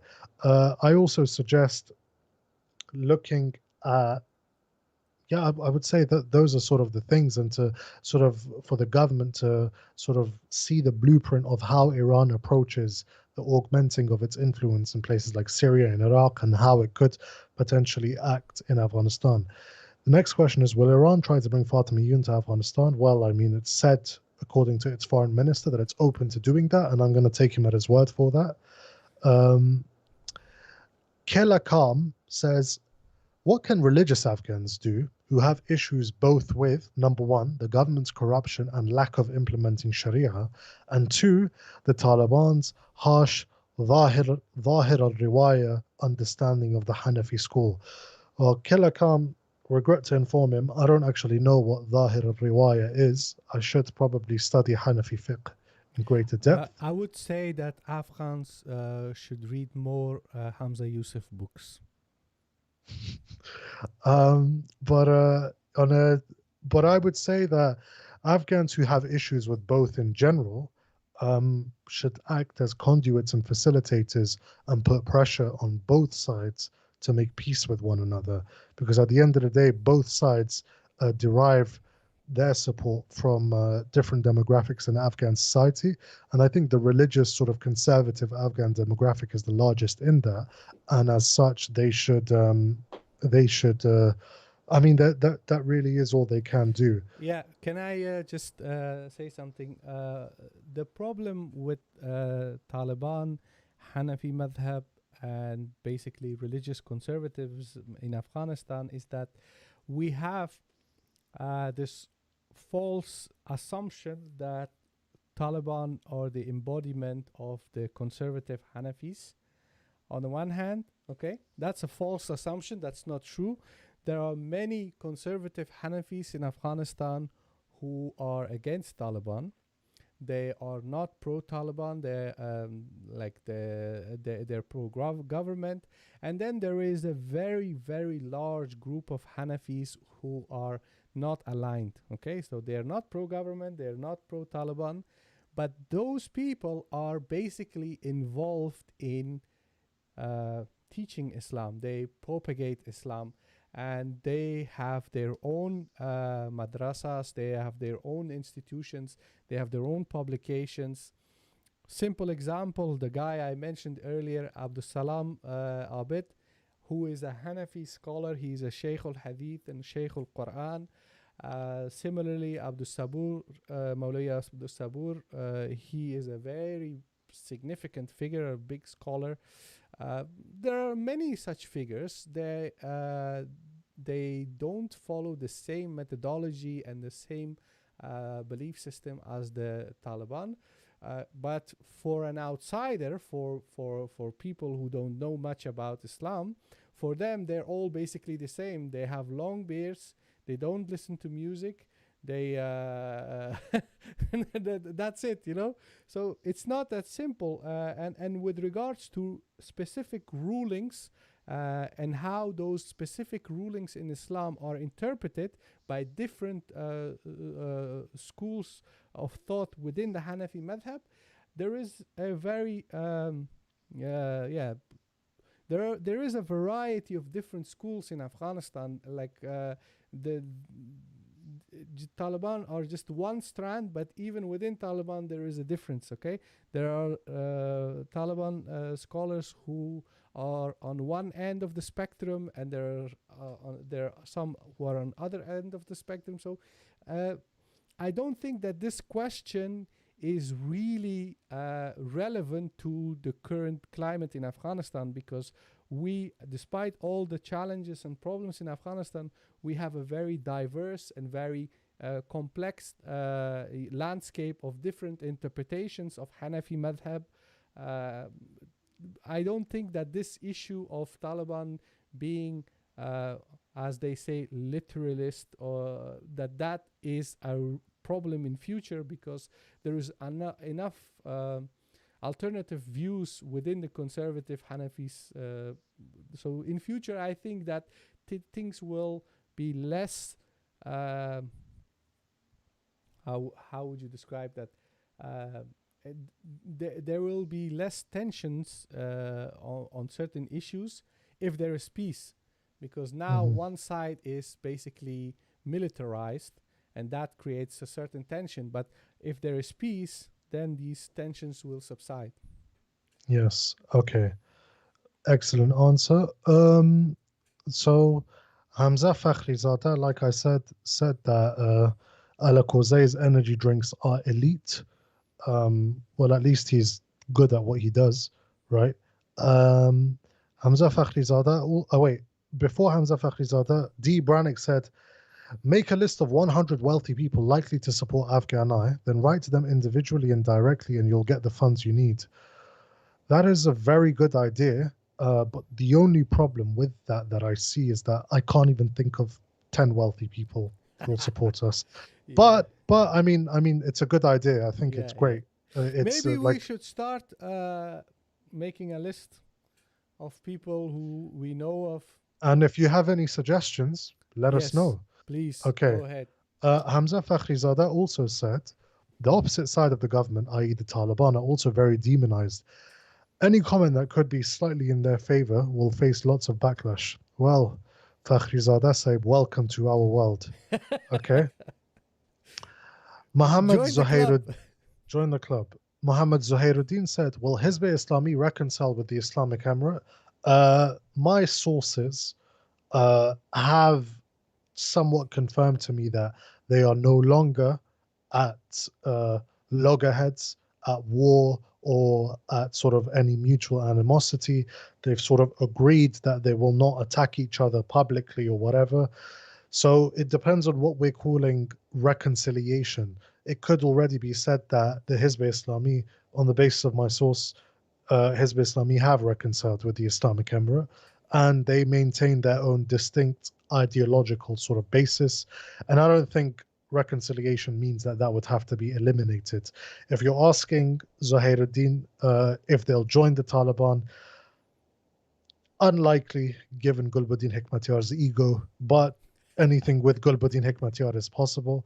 After that, Nadim Ghani has said, love this channel, props to Ahmed-Waleed Kakar, thank you. What are your views on the recent helicopter rocket attack? Once again, by Nadim Ghani. Oh, he's looking to get me into trouble. My thoughts on the recent helicopter attack are, first and foremost, the evidence is there isn't enough evidence forthcoming for me to make a proper reasoned remark about it. What I would say is that, and I tweeted this as well, men like Alipur are birthed by the system that was created in 2001. So there are many people that are very opposed to Alipur, not just as a result of the helicopter crash, but even before that. There are many people that are opposed to Alipur. They see him as a warlord who's killed innocent people. There's been really ugly ethnic facet to the conflict because he's accused of massacring primarily Pashtun villagers or nomads. And that's obviously sort of an ongoing development in Behsud between nomads and local Hazaras. But what I would say is that I would not be surprised if the missile used, and if it were used by Alipur, was supplied by the Iranians. I would not be surprised. But I would say that men like Alipur are not the first and they are not the last in this current experiment at government that we have going on in Afghanistan. The post 2001 paradigm, its framework, incentivizes the birth or the conception of men like Alipur. Alipur worked for the government for many years, despite allegations to the contrary that Ashraf Ghani is actually working with the Taliban because they're both, once again, they're both Pashtuns, so they can only work towards one thing. But Alipur has worked for this government, and so it's not really becoming of Alipur to say that this government has betrayed him, because this is just the way the government currently is. And similarly, if you're on the government side, you don't really have a foot to stand on in saying that Alipur is bad, because this he's not the first, he's not the last, and as long as this sort of war continues, men like Alipur will continue to be around. Pro MMK1. Do you guys think America would leave Afghanistan and may or stay longer? And what do you guys think Afghanistan's future is going to look like after withdrawal? Okay, I think there is a high possibility that Biden or whatever will ask for an extension of the May deadline. What do you say, Sangar? Yes, so the argument is that now it's too soon. We don't have the resources to pull out all the troops, okay? And several months ago, the argument was now it's too quick. We shouldn't be too hasty in pulling out all the troops. So all these arguments are made, but we have to understand what is the pressure that is keeping Biden administration from pulling all their troops out of Afghanistan. The decision has been made. America is going to leave Afghanistan. That's certainly, that there's no doubt about it. However, the only bargaining chip that the Americans have against the Taliban is that, we will stay there longer so that we will be able to bomb you in case you do something that we don't like. And what Americans don't like is that they leave Afghanistan and the country is taken over by Taliban and the Islamic Emirate is reinstated, and soon there will be, hands and feet will be chopped off or whatever. So that will look really badly for Americans. That will be terrible, terrible. So that's what they don't want to see, and this is why they're basically pressuring Taliban. They're arguing for a settlement that the future government in Afghanistan has some sort of pretense of democracy and human rights and women's rights, so that the Americans don't look bad. That's what it's essentially all about, and that's why they are sort of trying to extend their stay in Afghanistan, but they will It live. reminds me of the British Empire trying to leave the subcontinent. It wanted very much to maintain like the semblance of a functioning system because exploitative empires, like to do that. And so, an Afghanistan that collapses into anarchy, which we are told it will if the Doha deal is abided by, looks bad on the US. And there's also the ideological aspect of it, the women's rights and uh, cutting of hands and feet and whatever. But he's asked the second part of his question, Sangar. What do you guys think Afghanistan's future will look like after US withdrawal? Sum it up briefly. What do you say? And it's Ooh, okay if you're pessimistic.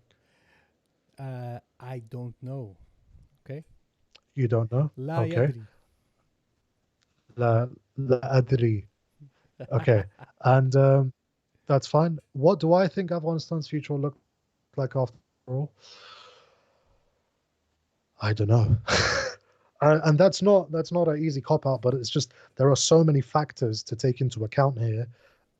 Regional actors, local actors, whatever that, and some of these actors are very unpredictable. I can't really comment on that. Do you think the US will leave from MOF? I think it will leave. May, I'm not too sure about. Mohammed Zahiruddin, thoughts on Pakistan's decision to oppose the restoration of Islamic Emirates?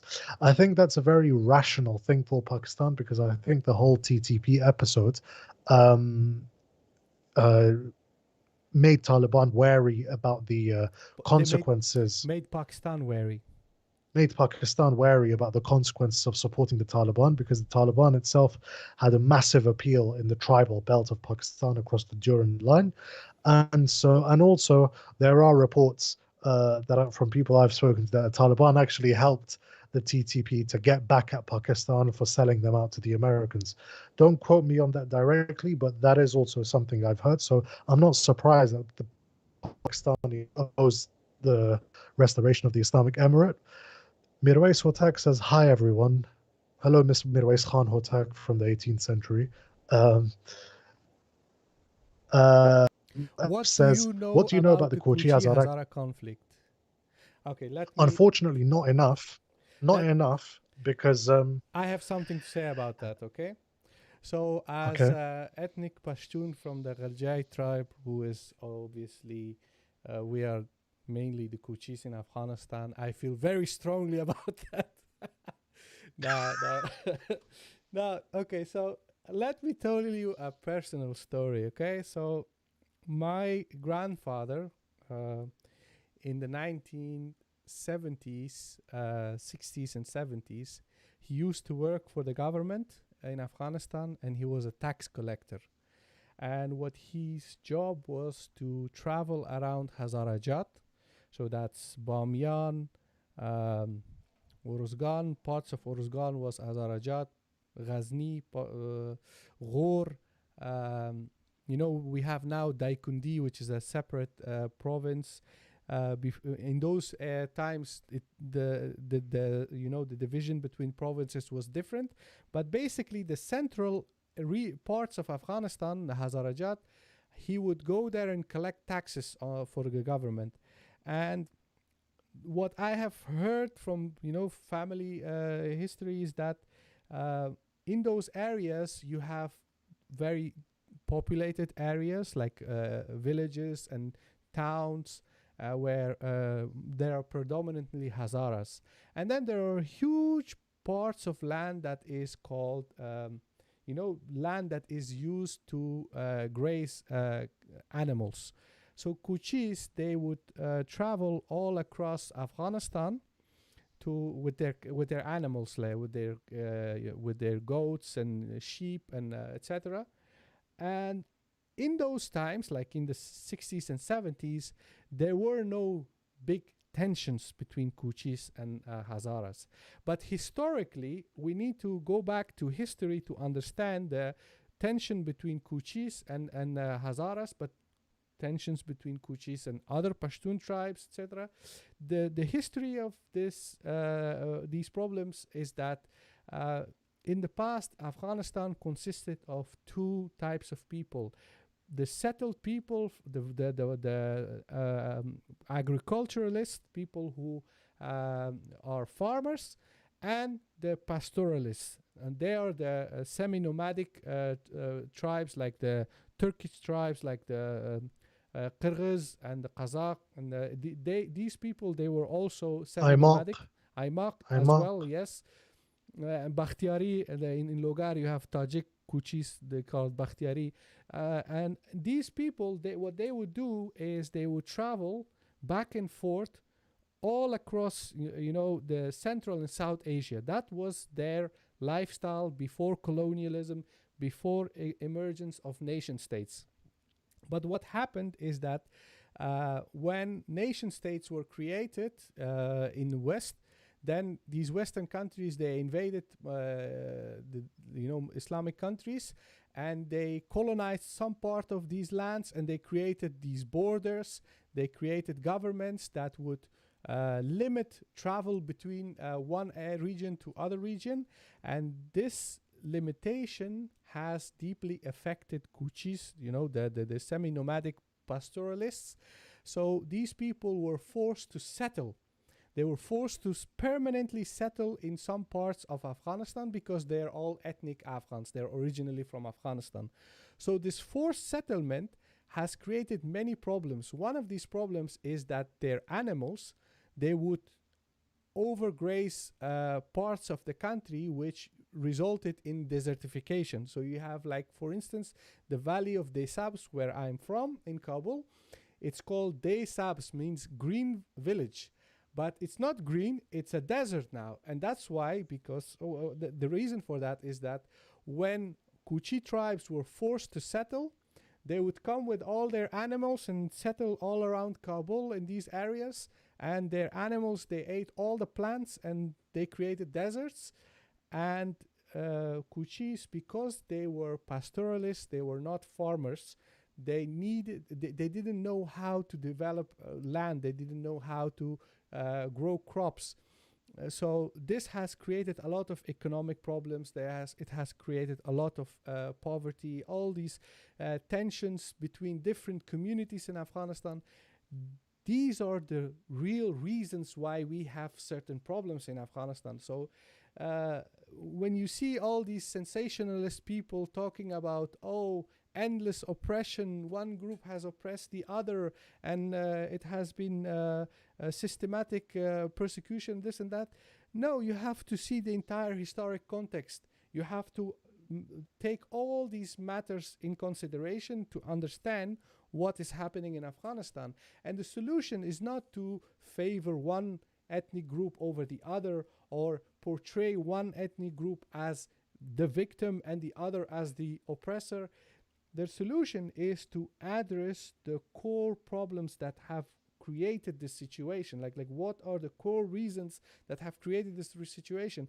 And that is the creation of the nation state, creation of borders, colonialism. Those things are historic facts. They have happened. Those things have resulted in these current crises.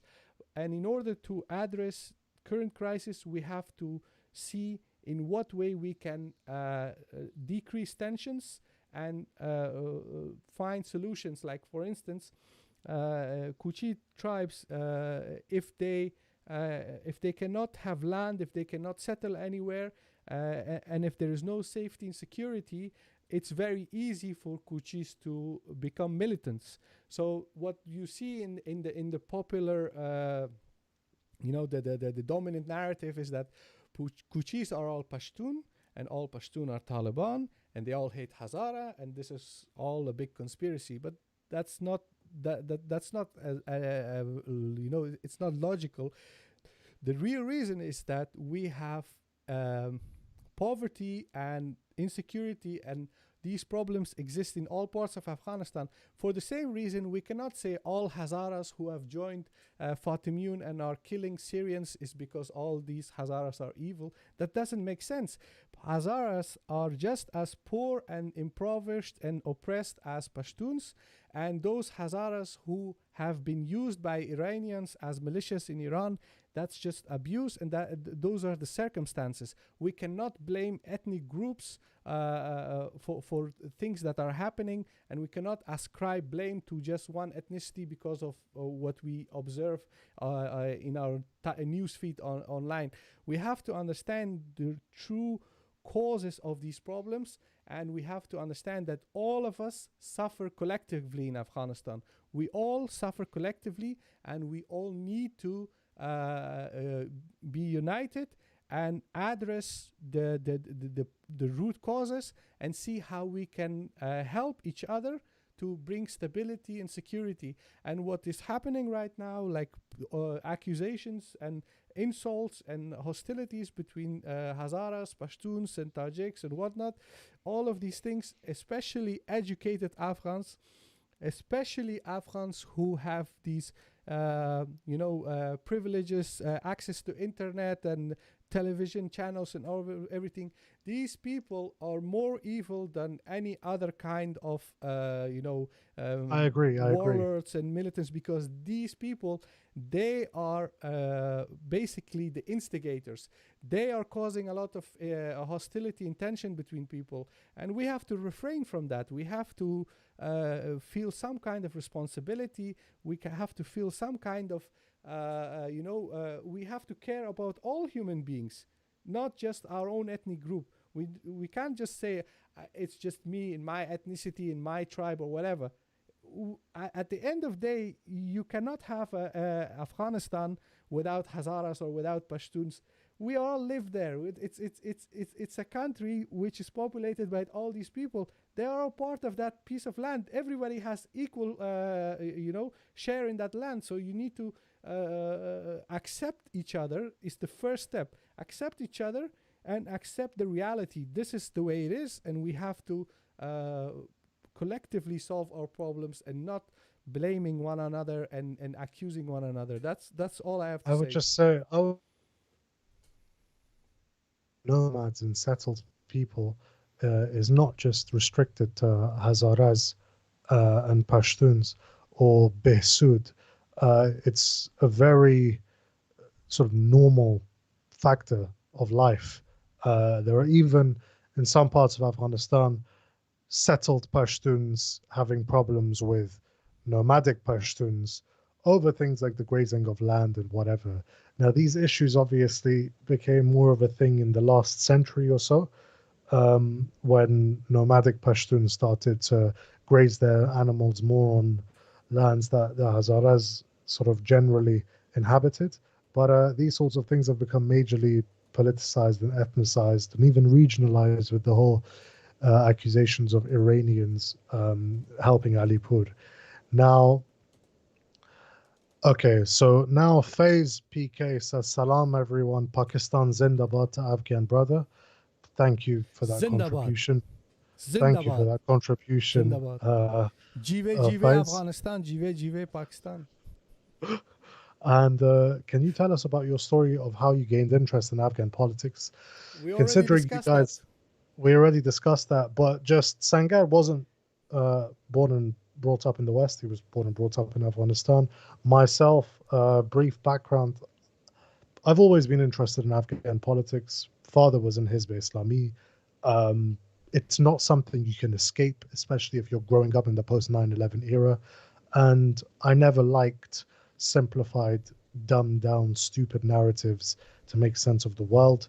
Always felt sort of some sort of identification with my culture, language, country of origin. And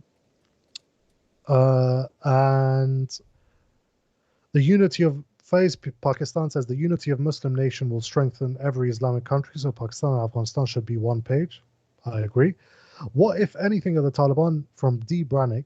What are the Taliban doing to release Asadullah Harun Gul from Guantanamo as part of the negotiations? To the best of my knowledge, nothing that I know of, because Asadullah Harun Gul was in Hizb Islami and not the Taliban, so the Taliban don't give a damn. It's the reality. Muhammad Zuhairuddin says, if peace is achieved, will Afghan refugees in Pakistan and Iran return? I don't think it's just a matter of political peace, but if economic opportunities and prosperity start to become more of a thing, then yeah. And I think some Afghan refugees in Pakistan are more integrated. They've married there. I think it's unlikely they'll leave. MA says, what can you say about Taliban and their relations to the drug trade? What do you think of their demand for the release of the drug lord Bashir Nurzai from the US? I don't know too much about Bashir Nurzai, but I did read something to the effect that he was sort of a double agent. And with regard to Taliban and the relations with the drug trade, I'm not too sure whether, personally, my own research and reading has either suggested that they actively partake in the drug trade, and other bits of research say that they just levy a tax called Ushr, or a tenth, on the produce of opium, and that is an Islamic tax on agriculture. D. Brannick says, please think about having Andy Worthington on your podcast, speak about his tireless work on behalf of the prisoners in Guantanamo and to close the prison. Thank you for the suggestion. We will do. And Killer Calm says, there are rumors that Sangar wears longis with Salafi thobes instead of Hanafi Peyran Tumban. Is that true, Sangar? Is that true? That's a slander. It's a nefarious slander. I reject that, and I condemn anyone who spreads this rumor. Yes, and in order to show that it's not true, I'm going to stand up. Okay, you see, as a proper. Peyran Tumban. Yes, okay, great. Yes. And I think, and I want to settle this for once and for all. These rumors needs to end now. Okay, well, Killer Khan Sangar has just demonstrated that he's very much a fan of Hanafi Peyran Tumban. So that live stream has gone on for a while. Almost quite 4 hours. Almost 4 hours. Yeah. Yeah, Robert C. says that their involvement in drugs varies from district to district and province to province. Yeah. So it is difficult to characterize sort of a uniform policy for drugs, especially because drugs is something that the government officials and ministers and whatever partake in. Local police are involved as well. There's also sort of attempts at busting up the drug trade So I don't really think they have a uniform policy. But the research that I've personally conducted, if anyone has anything to add to that or any reading recommendations, please let me know. But it's either that they just tax it and they guarantee protection for the cultivators and the suppliers, or they're actively involved in cultivating it. But that live stream has gone on for nearly 4 hours, and the questions have been just like quite a lot, to be honest, in addition to the ones that we received prior to the live stream. Um, and yeah, Nadim Ghani says, thank you. This podcast has been really eye opening. Thank you. You're welcome, Nadim Ghani. This is a podcast, it's a live stream, but thank you, anyways. Um, okay, this is the last question I'll answer. Mo F says, what do you think of the idea of Afghanistan as a British creation, a common idea amongst certain segments? Well, I mean, hmm, Afghanistan as a mod. So what we've got now is that um, you've got this idea that the Afghan state or the Afghan polity was not established in 1747 by Ahmad Shah Durrani, but it was established in 1880 by Amir Abdurrahman Khan. Now, that is a flawed idea because it's like saying that Germany never existed as a nation state until 1871. Therefore, the Holy Roman Empire, King Frederick of Prussia, all of these people, they're irrelevant in the grand scheme of things. Whereas if you look at, I don't know, German nationalist historiography, you'll find that they don't just consider Germany to be something that started in 1871. So the idea that Afghanistan was created by the British is predicated on the basis that Afghanistan as a concept itself started in 1880 with Amir Abdurrahman. Afghanistan as a name existed for centuries before that. It didn't refer to what we now know as Afghanistan. It referred to the Pashtun areas of Afghanistan or the Afghan areas, right? And that's why Afghanistan initially was referred to Afghanistan and its dependencies. The dependencies being the northern areas, Hazarajat, places like that. So we can say that the nation state of Afghanistan, its creation, yes, it was greatly facilitated by the British. It was also severely hampered by the British. Amir Sher Ali Khan, Amir Dost Muhammad Khan started the process of trying to modernize the state and bring it up to speed with the 19th century. That progress was totally destroyed by the British in the Second Anglo-Afghan War. They placed their favorite contender on the throne, who was Amir Abdurrahman, and they helped him in recovering that authority. And the British viceroy actually said, we consider this our duty because we destroyed government authority in Afghanistan. The British had very little say in what Abdurrahman did domestically. Abdurrahman was very protective over his internal autonomy, and so whatever actions were taken in way of sort of solidifying the Afghan nation state was done by Amir Abdurrahman and those that followed him. So that the statement itself, the British created Afghanistan, is false. Uh, they helped, they created the borders of it, yes, but created the state is not just creating the borders. A state consists of much more than the borders. And there's also the notion that the British placed Pashtuns or Afghans in power in Afghanistan.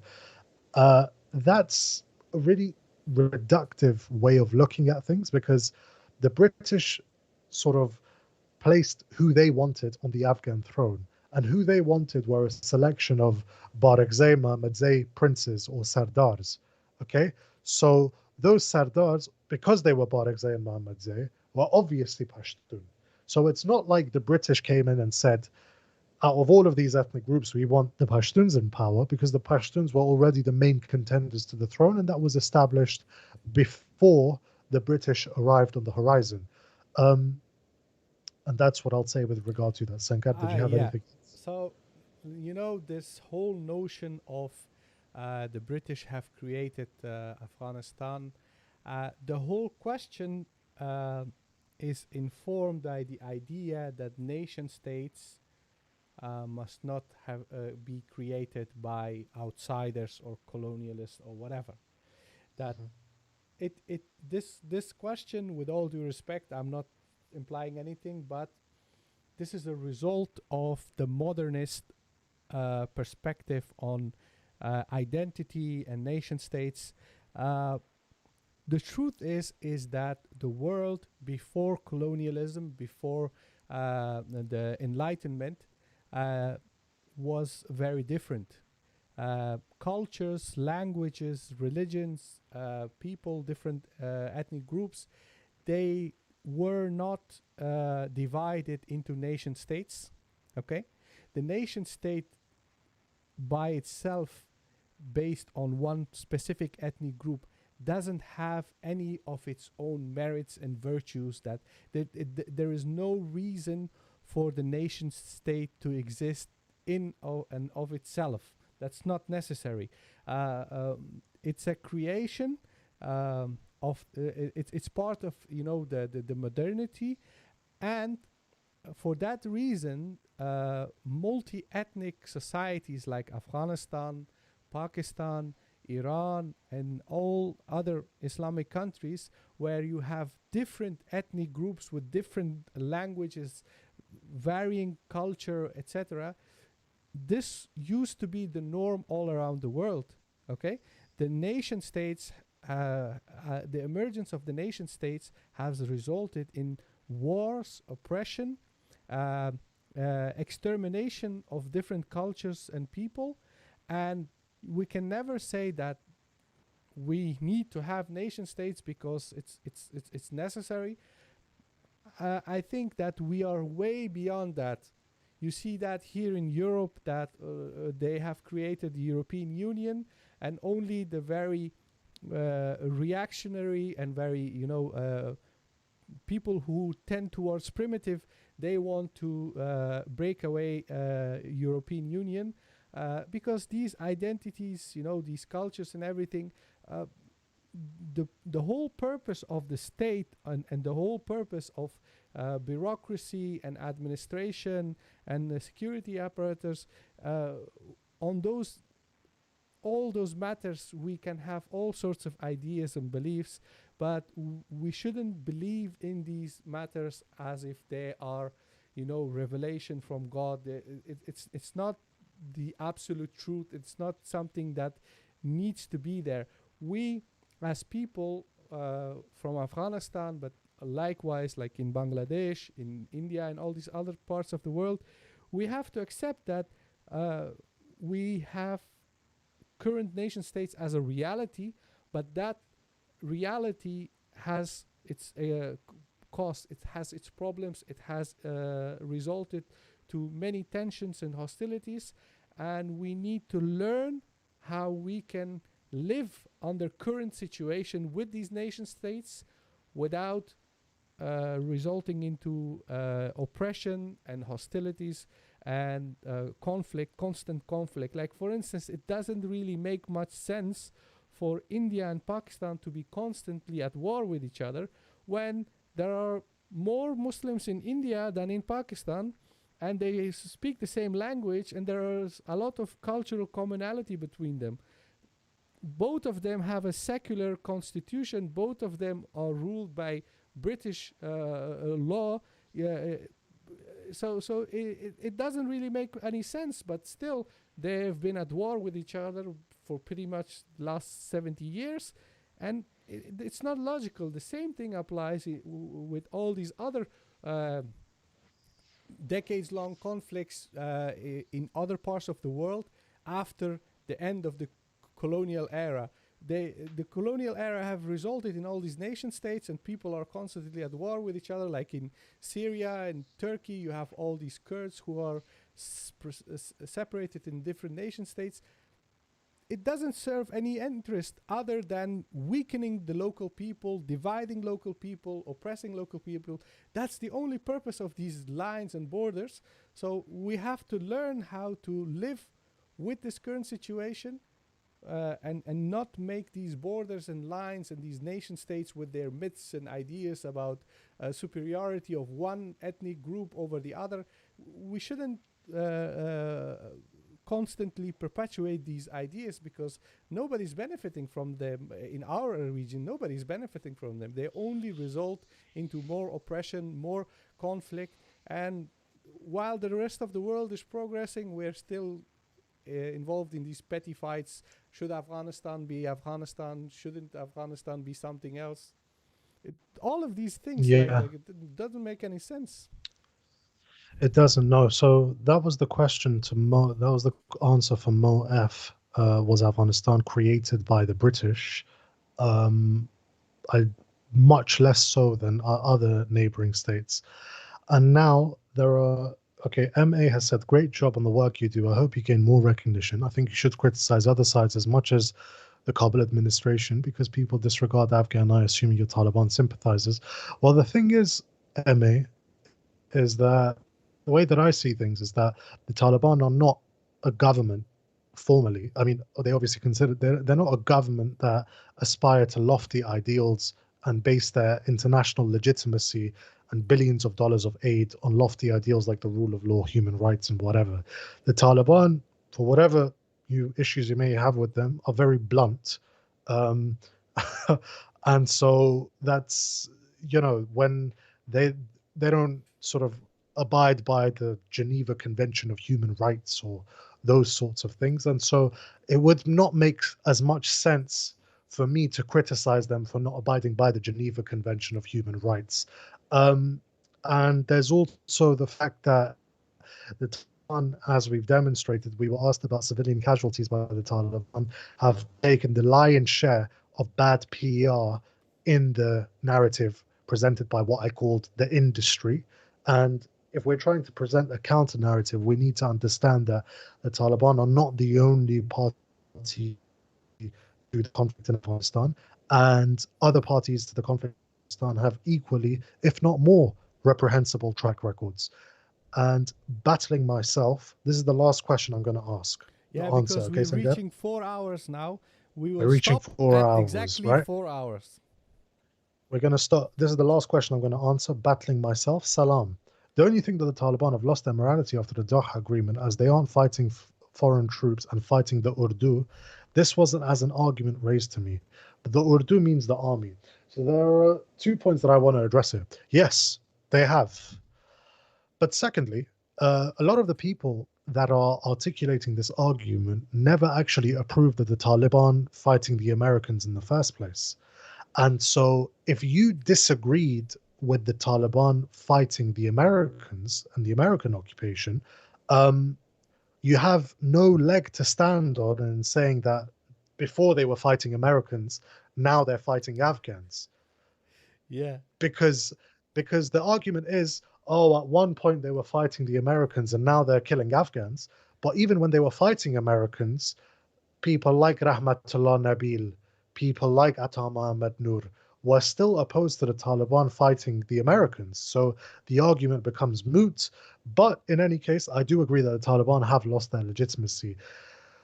Battling myself is getting some more questions in just before we go, Sangar. Secondly, and most importantly, don't you think Taliban are super radical compared to other religious groups like the Sufis or Panjshiris or Ahl al-Hadith?